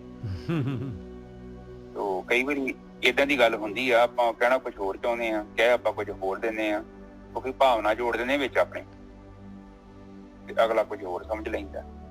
ਹੁਣ ਪੁਰਾਣੇ ਜ਼ਮਾਨਿਆਂ 'ਚ ਜਿਹੜੇ ਬਜ਼ੁਰਗ ਹੁੰਦੇ ਸੀ ਨਾ, ਉਹਨੂੰ ਮੈਨੂੰ ਤਾਂ ਪਤਾ ਨਹੀਂ ਕੀ ਇੱਕ ਸਿੱਖਣੀ ਪਤਾ ਨਹੀਂ ਕਹਿੰਦੇ ਕੁਝ ਕੀ ਕਹਿਣਾ ਕਿਸੇ ਨੂੰ, ਸਮਝਾਉਣਾ ਕਿਸੇ ਨੂੰ। ਹਾਂ, ਔਰ ਉਹ ਜਿਹੜਾ ਹੈਗਾ ਕਿਸੇ ਨੂੰ ਜਿਹੜਾ ਹੈਗਾ, ਹਾਂ ਬਿਲਕੁਲ ਸਾਹਮਣੇ ਬੱਚੇ ਬਿਲਕੁਲ ਸਹੀ ਗੱਲ ਹੈ, ਮੱਤ ਦਿੰਦੇ ਸੀ ਉਹ। ਹਾਂ, ਵੱਡੀ ਉਮਰ ਦਾ ਬੰਦਾ ਹੁੰਦਾ ਸੀ, ਉਹਨੂੰ ਕਹਿ ਨਹੀਂ ਸਕਦੇ ਕਿਉਂਕਿ ਉਹਨੇ ਹਰਟ ਕਰਨਾ, ਉਹਨੇ ਈਗੋ ਫੀਲ ਕਰਨੀ ਆ। ਉਹਨਾਂ ਨੇ ਛੋਟੇ ਬੱਚੇ ਨੂੰ ਕਹਿਣਾ ਪੁੱਤ ਏਦਾਂ ਕਰ।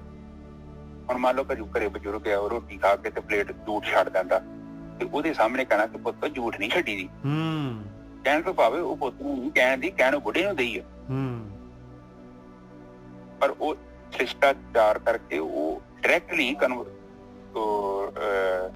ਕਮਿਊਨੀਕੇਟ ਕਰ ਰਹੀ, ਪਰ ਇਨਡਾਇਰੈਕਟਲੀ ਆ ਰਹੀ ਹੈ, ਪਰ ਮੈਸੇਜ ਉਹਦੇ ਲਈ ਆ। ਬਿਲਕੁਲ ਸਹੀ ਗੱਲ ਹੈ। ਤੇ ਉਹ ਕੋਈ ਸਿਆਣਾ ਬੰਦਾ ਹੁੰਦਾ ਵਾ ਤੇ ਉਹਨੂੰ ਇਸ਼ਾਰਾ ਹੀ ਬੜਾ ਹੁੰਦਾ ਨਜਰ ਸਾਹਿਬ। ਬਿਲਕੁਲ ਠੀਕ ਹੈ ਜੀ। ਕਹਿੰਦੇ ਸਿਆਣੇ ਨੂੰ ਇਸ਼ਾਰਾ ਤੇ ਗਧੇ ਨੂੰ ਸੋਟਾ।